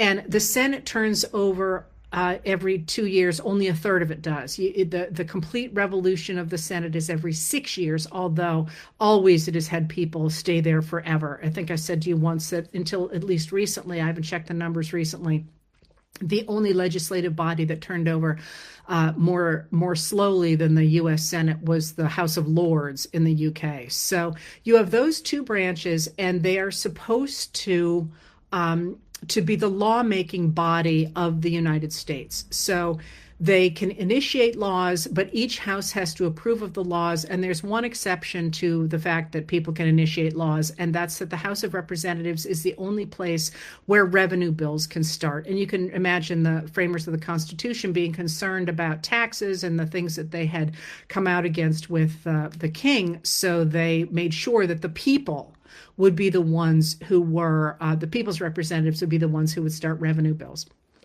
So the House and the Senate make the laws. And then it doesn't become a law just if the House and Senate says they want a law. It has to go to the president, which is the head of the executive branch, which is the second of the branches of government if you look at the way the Constitution was written. And in Article 2, the framers set out the duties and the rights of the president. And the president can sign the bill into law, in which case it becomes a law, or can veto it, can say, "Nuh-uh, I don't like this." At that point, the president almost always, there's one exception, but has to send it back to the Congress and say, "Here's why I don't like this law," which is actually really interesting for people like me. And the Congress can either go, "Oh yeah, oopsie poopsie, we made a mistake," which they almost never do, by the way. Or they can say, "Okay, we can overcome your objections and repass the law in such a way that you'll sign it." Or they can say, "Take a hike. We liked this law the way it was," and they can pass it over the president's veto, but that takes a supermajority to do that.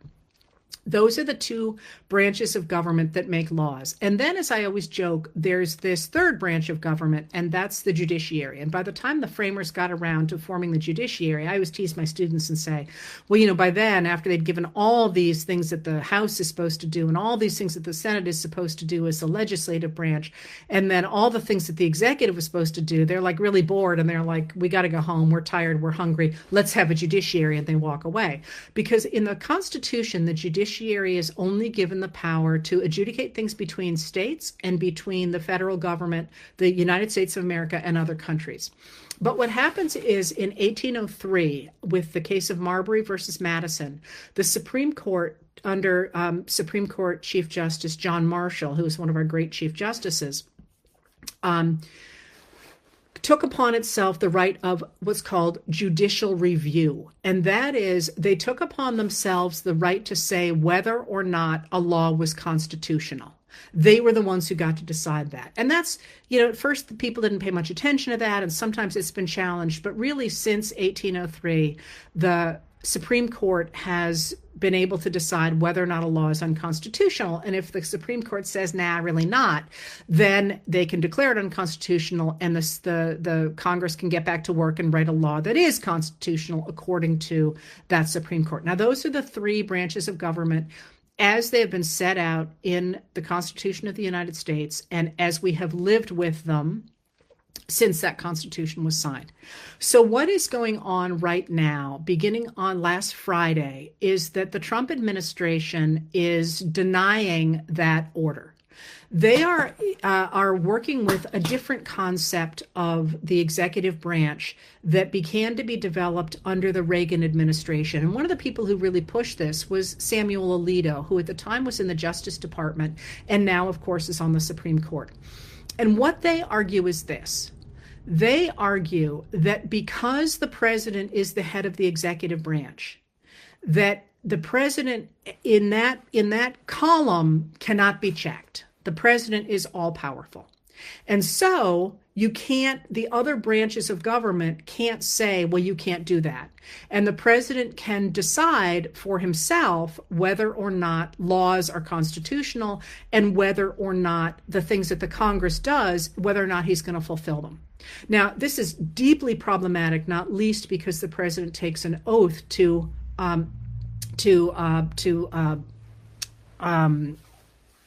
make the laws happen. I can't believe I can't think of the wording right now. To defend the laws of the United States and to make sure they're put into effect. But it's also a problem because, in fact, the way the Constitution is written, the Congress has a check on the president. And that's the place you start to see the rise of this concept of what's called the unitary executive is in the 1980s, when it's very clear that dismantling the federal government, as the Reagan Revolution people wanted to do, is really unpopular. So they start to try and find ways that they can do what they want, even if the American people don't like it. So they begin to stack the judiciary with ideological right wingers. They begin to suppress the vote, and they begin to make this argument for the unitary executive. Okay, you with me so far? I hope. Nobody is answering, so maybe. I hope you're with me. All right. So what happened on last week, on Friday, first of all, was that, and mind you, it's really interesting to me how vague a lot of what's going on is. And believe me, I would know, because after doing the Trump administration and the Biden administration and now the new Trump administration, if you wanted to know what the Biden administration was doing, there was always a document or a statement somewhere so that things were very clear. It's the Trump administration is not operating the same way. There are things that are just fuzzy, and you can't find anybody to clarify them. So what they did on Friday was they halted funding for foreign aid, and a broad range of foreign aid. And that was really, really astonishing, first of all, because foreign aid is appropriated by Congress. Congress writes the laws that appropriate money. That's one of their jobs, to do that. And the Trump administration said they were pausing aid until they could make sure that all the aid that was distributed was done in according to what Trump cared about, which is, you want all this, no DEI and all the stuff he wants. So this was like a bombshell, because if you know anything about our foreign affairs, you know that since World War II, beginning under Eisenhower, there was a real concerted effort to focus on diplomacy. And Eisenhower was a Republican, by the way, was elected in 1952. Eisenhower recognized that if you did not make it possible for people around the world to have a rising standard of living, they would be easy prey for religious extremists or political extremists like Hitler to come in and turn them into a cult, essentially. And in an era in which there were nuclear weapons, this would mean the end of the world. So he began really to focus on funding countries who were experiencing starvation or who needed some help with their legal systems and so on. And he won in 1952 the primary in the Republican primary against Senator Robert Taft of Ohio, who insisted on isolationism and said, let them deal with it themselves, which to Eisenhower was going to mean that we were going to have extremes in politics. And everybody focuses on Eisenhower's anti-communism, which is true. And by the way, he made some mistakes. Everybody does. But he was also the world's first anti-fascist, right? That's what he had fought against in Europe. And that's what really made him a convert to this idea, was seeing the prison camps and from the Holocaust, and saying we have to find a way to make sure this doesn't happen again. So since 1952, and before that, by the way, the Democrats had the Marshall Plan, for example, but there has been this idea that the United States would work to stabilize countries around the world, not because we're touchy-feely, although it does feel good to make sure babies don't starve, but also so that those countries would remain stable and be good trading partners for the United States. And that's just been what we do. So when Trump on Friday, he didn't pause that funding, he stopped it. What that meant was that the places, for example, where George W. Bush started what's known as PEPFAR, the attempt to stop the spread of AIDS in Africa, or right now, I don't know if you're following the situation in Sudan, it is simply heartbreaking. The funding for feeding the starving Sudanese, or places where they were clearing landmines, or places where they were supporting food delivery, or places where they were training people to stand against ISIS, or, all the sorts of things that we do that people like you and me don't pay a lot of attention to, just stopped.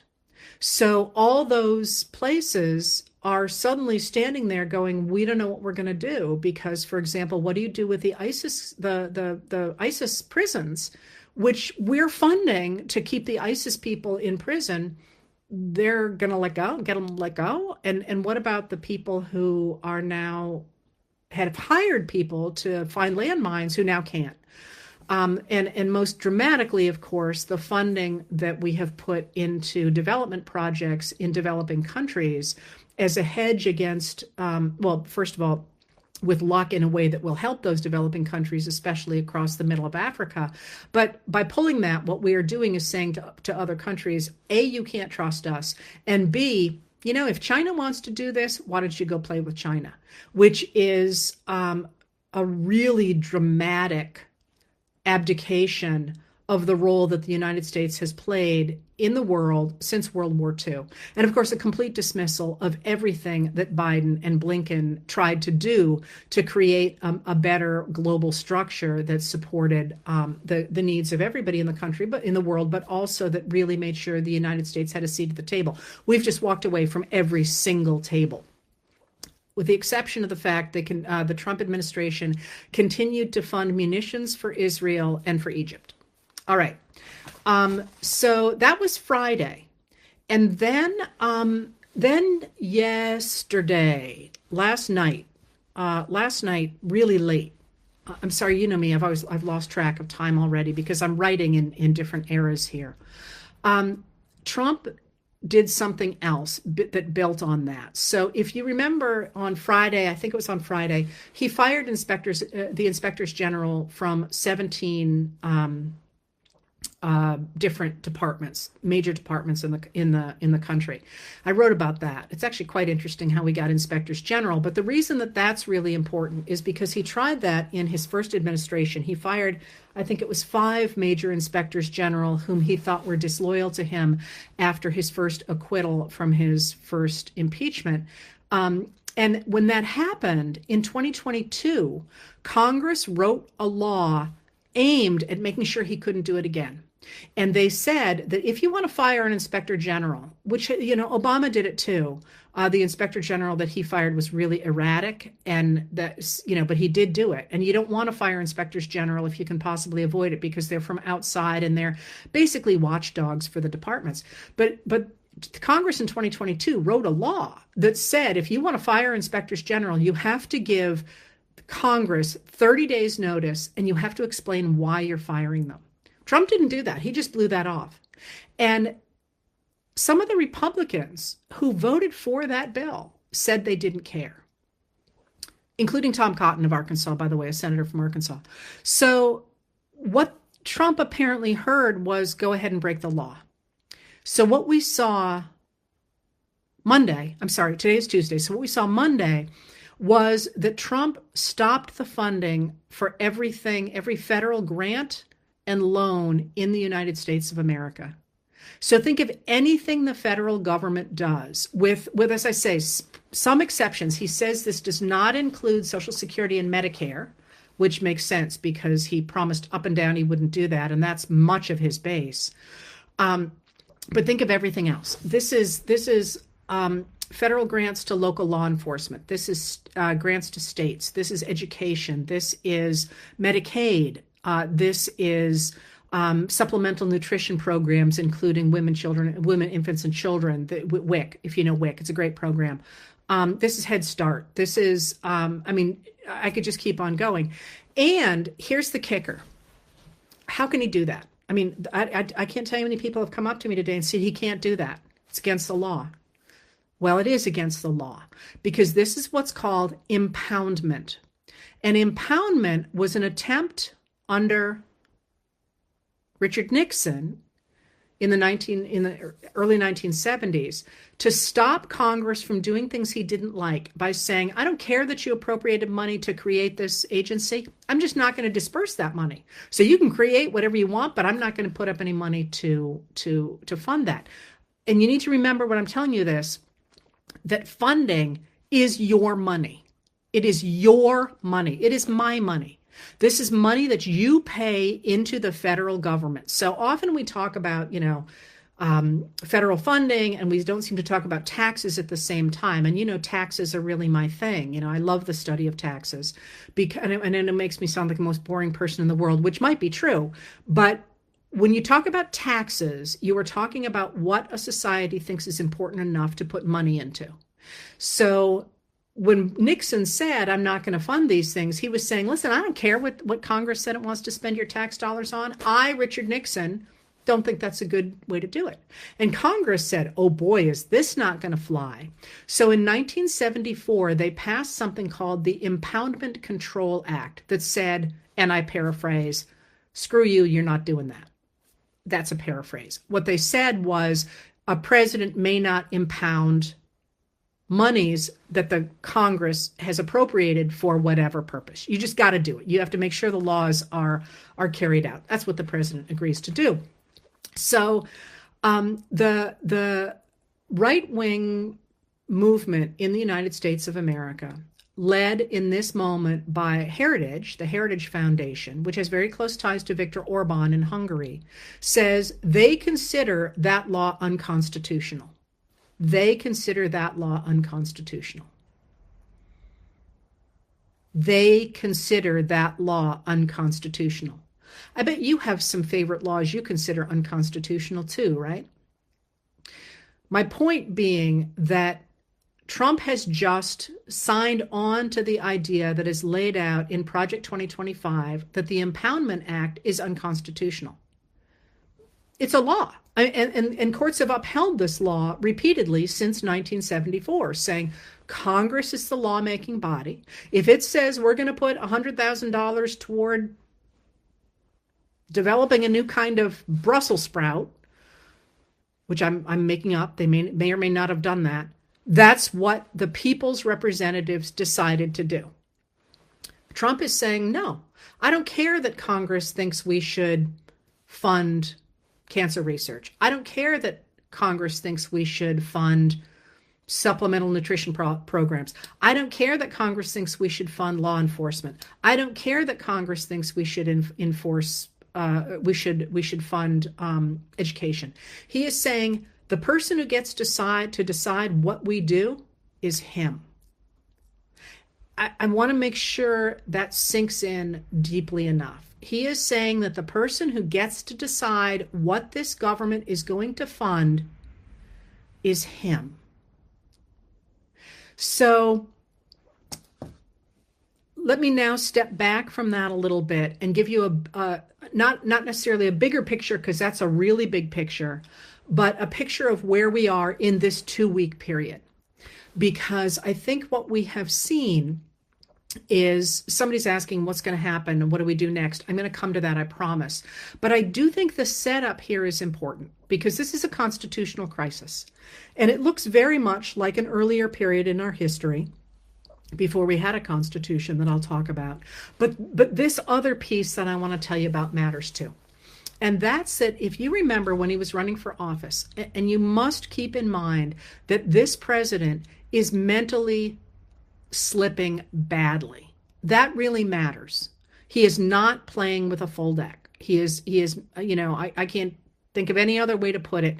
You have to understand that he is not the evil genius here. He's a man who loves money, appears to like to have women around him, and who wants to stay out of jail and wants to be loved, which, he likes adulation. I don't think he knows what love is. That was an editorial I shouldn't have given you. He wants adulation, but he doesn't have the capacity to put these pieces together. He really doesn't, which does raise the question of who is putting them together. But if you think about Project 2025, which we talked about a lot last summer before the election, and the Trump and his people distanced themselves from, they said, no, we got nothing to do with Project 2025. Well, of course they did. And now 2/3 of the executive orders and the things he's done that he's put in place are straight from Project 2025, including his office, or the person he wants to install at the head of Office of Management and Budget, Russ Vought, who was instrumental in writing in the Heritage Foundation and instrumental in writing Project 2025. And what Project 2025 called for was for the president to get rid of the nonpartisan civil service, which we've had since 1883, and make it loyal to him. It called for getting rid of the independence of the Department of Justice and making it loyal to the president. And it called for getting rid of the independence of the military and making it loyal to the president. And once you had that in place, you wanted a very strong executive who would impose Christian nationalism on the United States of America. In the last it's only been 8 days, what we have seen is exactly that. We have seen the purging of the nonpartisan civil service to make it loyal to Trump. We have seen the purging of the Department of Justice to make it loyal to Trump. There was a big purge of people yesterday. Joyce White Vance wrote about it last night. And we've seen the attempt to have control of the military by putting over it Pete Hegseth, who is a radical right-wing Christian extremist, studied at Princeton under Patrick Deneen, who is one of the right-wing conservative Catholics, not Catholic, right-wing extremist, not conservative, I'm sorry, right-wing extremist Catholics like J.D. Vance and like Peter Thiel, who want to destroy the federal government in order to put in place right-wing Christian nationalism.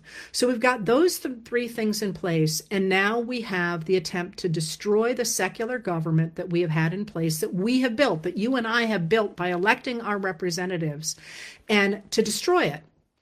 We don't know what they plan to put in place, but this is a destruction of our constitutional system.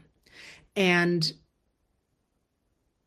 a number of Republicans are vocally going along with it, saying that, they think private philanthropy, for example, is a better way to fund cancer than, which is just, I'm sorry, it's just, I won't swear, I'm sorry, it's just crap. I mean, I could start citing studies, but it just doesn't work. The reason we built the government that we did is because this is how you deliver to the American people who have joined together. We, the people, have joined together to form a union to create a government that does the best it can for the most of us. That's what the United States government is.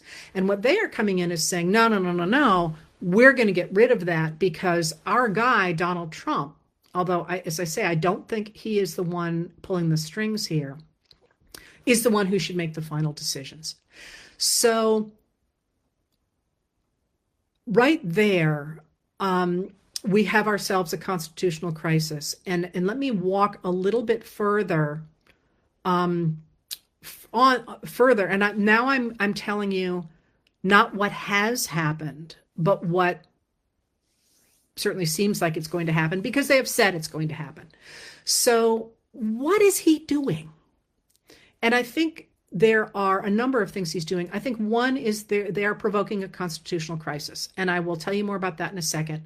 I think they are also, I think somewhere they have figured that if they stop all this funding, that will put enough money back in the Treasury that they can have their tax cuts for the very wealthy and corporations, which Trump's new Treasury Secretary, Scott Bessent, has agreed is the top priority for the Trump administration. But it's been a big problem for the radical right-wing extremists, because they're like, we don't like how much spending is going on here.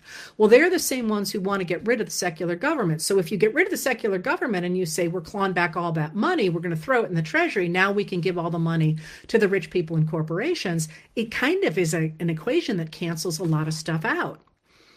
Is that how you want your tax dollars to be spent? To have them go into the pockets of the very wealthy and corporations? Remember, from 1981 to 2021, about $50 trillion went from the bottom 90% to the top 1%. So I think they are partly doing that as well. Now, what they're going to fill those holes with is anybody's guess. So if that's what they are doing so far. Now, let me go back to, and like I say, I keep talking about power sloshing around in Washington. If Trump is not, Trump's already talking about a third term. That's like me. I suppose he could live forever, but come on, he's 78 years old. He's a wreck now. I'm not expecting that's going to happen. I think what they're doing more clearly is putting all this in place for somebody else to take over and then say, hey, we didn't do this. This is just this is all Trump's fault, and throw the bag on him. So when you think about power sloshing around, who is that? Who are the people calling the shots? I don't know. I've been thinking about this all day, and I think you can see certain fingerprints, but others are not as clear. Whom does it benefit to destroy America's standing around the globe? There's a lot of people that benefit, but there's a lot of people who are benefiting from cutting the government domestically that are hurt by that. So I don't know the answer to that, and I urge you to think about it. But now I want to go back to what we do. Because somebody asked something, and I want to see if I can work into this answer. I told you this looks like something else to me. And you know what it looks like to me? It looks like the attempt of the monarch, George III, who, by the way, was also mentally incapacitated on occasion, to force the colonial English settlers to pay taxes without having a say in their government. And if you remember that, and I'll write about that this week because I think it's important. If you remember that, what he did was he put up the British Crown has to pay for all the wars that have taken place both in Europe and in the United States, not the United States yet, in the colonies. And Americans have not been heavily taxed at all. So after 1763, they chunk a whole bunch of taxes on Americans in a number of different places. One of the places you can see it, there's a couple of rafts of them, but one of the places you can see it is in Pride and Prejudice, the novel by Jane Austen, when Mr. Collins is pointing out how many windows the Lady Catherine de Bourgh's mansion has. And a modern American reader is like, who cares how many windows? That's because one of the things that was taxed was glass. So by saying, look at all these windows and counting the windows, he's saying, look, she's so rich, she can pay all those taxes. There you go. That's your literary moment of the day. But they chunk on a whole bunch of taxes. And the Americans are like, especially the American merchants are like, what's going on here? Like, we're not paying this crap. We're not represented and we're not going to do this. But most Americans are, they get rid of most of the taxes gradually because it's not worth it. It's costing more money to collect the taxes than it is than they're making. So they get rid of most of the taxes, but they keep the tax on tea. And they keep the tax on tea for the East India Company. And the East India Company has a subsidy, so they're going to be able to sell tea more cheaply to the United States. I'm sorry, to the colonies. It's not the United States. Forget I said that. To the colonies. And if they flood the colonies with this cheap tea, and the colonists are willing to buy it, the Crown and the Parliament will have established the principle of being able to tax the people without representation. So what do the people who recognize the issues here do? They write and say, stop it. It's one thing to do. But they also talk about it everywhere. They have flyers about it. They literally paint teapots that talk about it. They urge people to move away from tea, and they explain what's going on. And the reason that I'm thinking about that today is because this is bad. And I mean this is bad in a constitutional sense. It's, of course, also bad for anybody who depends in any way on federal money. And I say that as somebody who does not. I am one of the extraordinarily few lucky people in the country right now who doesn't yet need Medicare or Medicaid and who doesn't need grants or all those things. But I'm so rare in that, and it will not last forever. So I'm not like, oh, they took my benefits. I'm telling you that as somebody who cares about the functioning of society, we all care about this. And people need to understand what exactly this means. This means a lot of people are scared right now because they do not know where their paycheck is going to come from. It means people are scared because they do not know how they're going to maintain their elderly relatives in a nursing home, which is usually paid for by Medicaid. There's a lot of damage and a lot of places people are going to be hurt here. They need to understand what the constitutional problem is here and the fact that Trump is trying and his people are trying to set him up to become a dictator. So when you think about what we are going to do next in this, the obvious thing to do is to complain to Congress because they're the ones who are giving up their power. And I'm not going to say not to do that. You should be doing that every second. And I would urge you, certainly cheer on the Democrats. The Democrats are not the problem here. Everybody complains to the Democrats. I've said this to you before. When you get really upset, people complain to me. I can't do anything. I'm already on your side. Complain to the Republicans. Make their lives swamped with constituents and people saying, you took away specifics, you took away Medicaid, you took away WIC, you took away funding for Sudan, you took away all these things, and we are not going to support you going forward. And that needs to be not just people who voted for Kamala Harris, that needs to be everybody. I can think of 2 people right now who voted for Trump. And when I said that their Medicaid was at risk based on Project 2025, they said he will never touch Medicaid. If you don't think I'm going to be telling them that Medicaid has now been frozen, you're dead wrong. They need to know what is happening because we need to make this a moment where we defend the U.S. Constitution.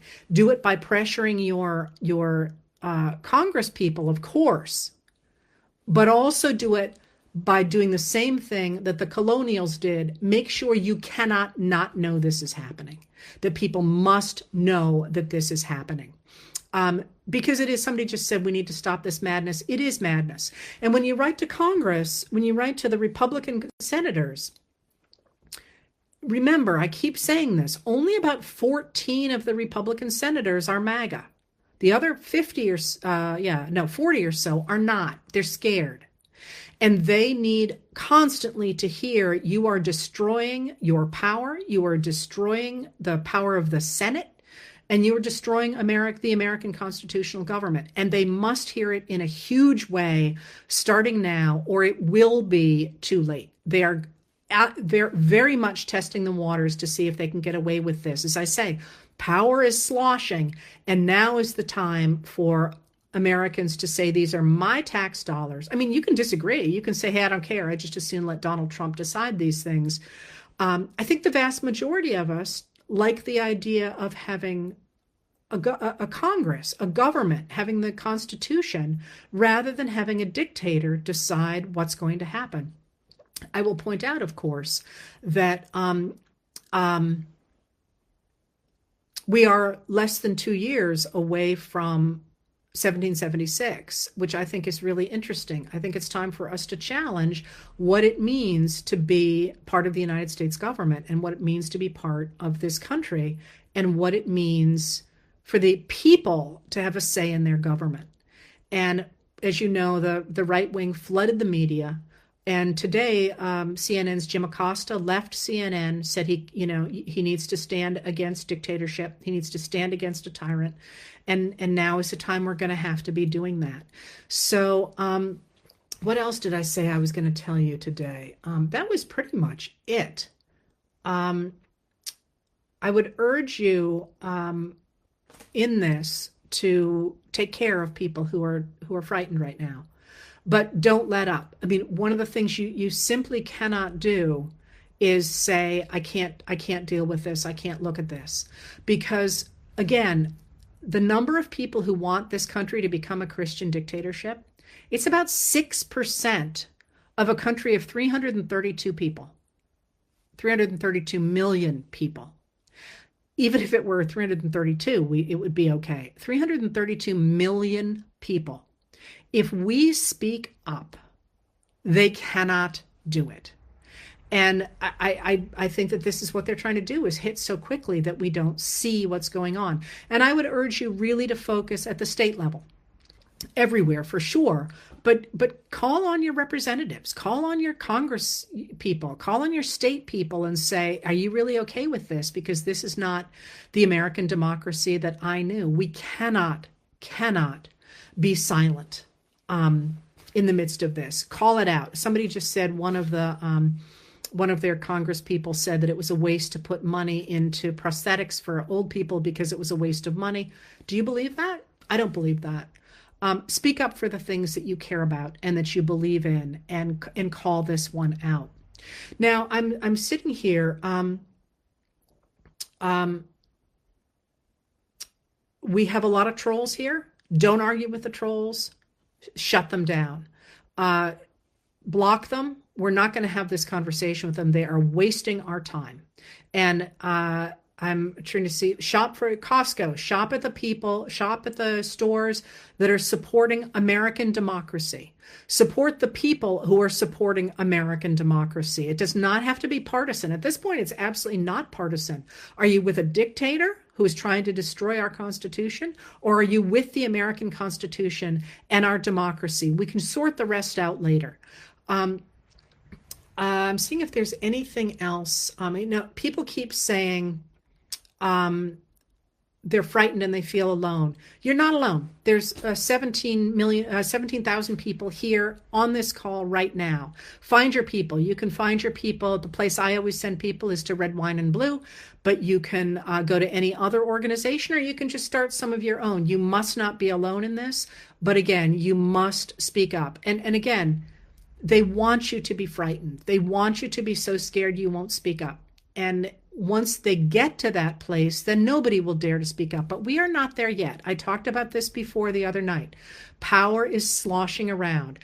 In a dictatorship like North Korea, power is not sloshing around. You know exactly who holds that power. Right now, you can still speak up. You can still support independent media. Absolutely. If you have the money to support independent people, don't give it to me, give it to somebody else who can get out there and keep holding truth to power. You can support the people who speak up, and you can come down on the media that doesn't speak up. At this point, who do we have left but ourselves? And you know what? When the American people have had to do this in the past, every freaking time they have stepped up and they have recreated the idea of American democracy.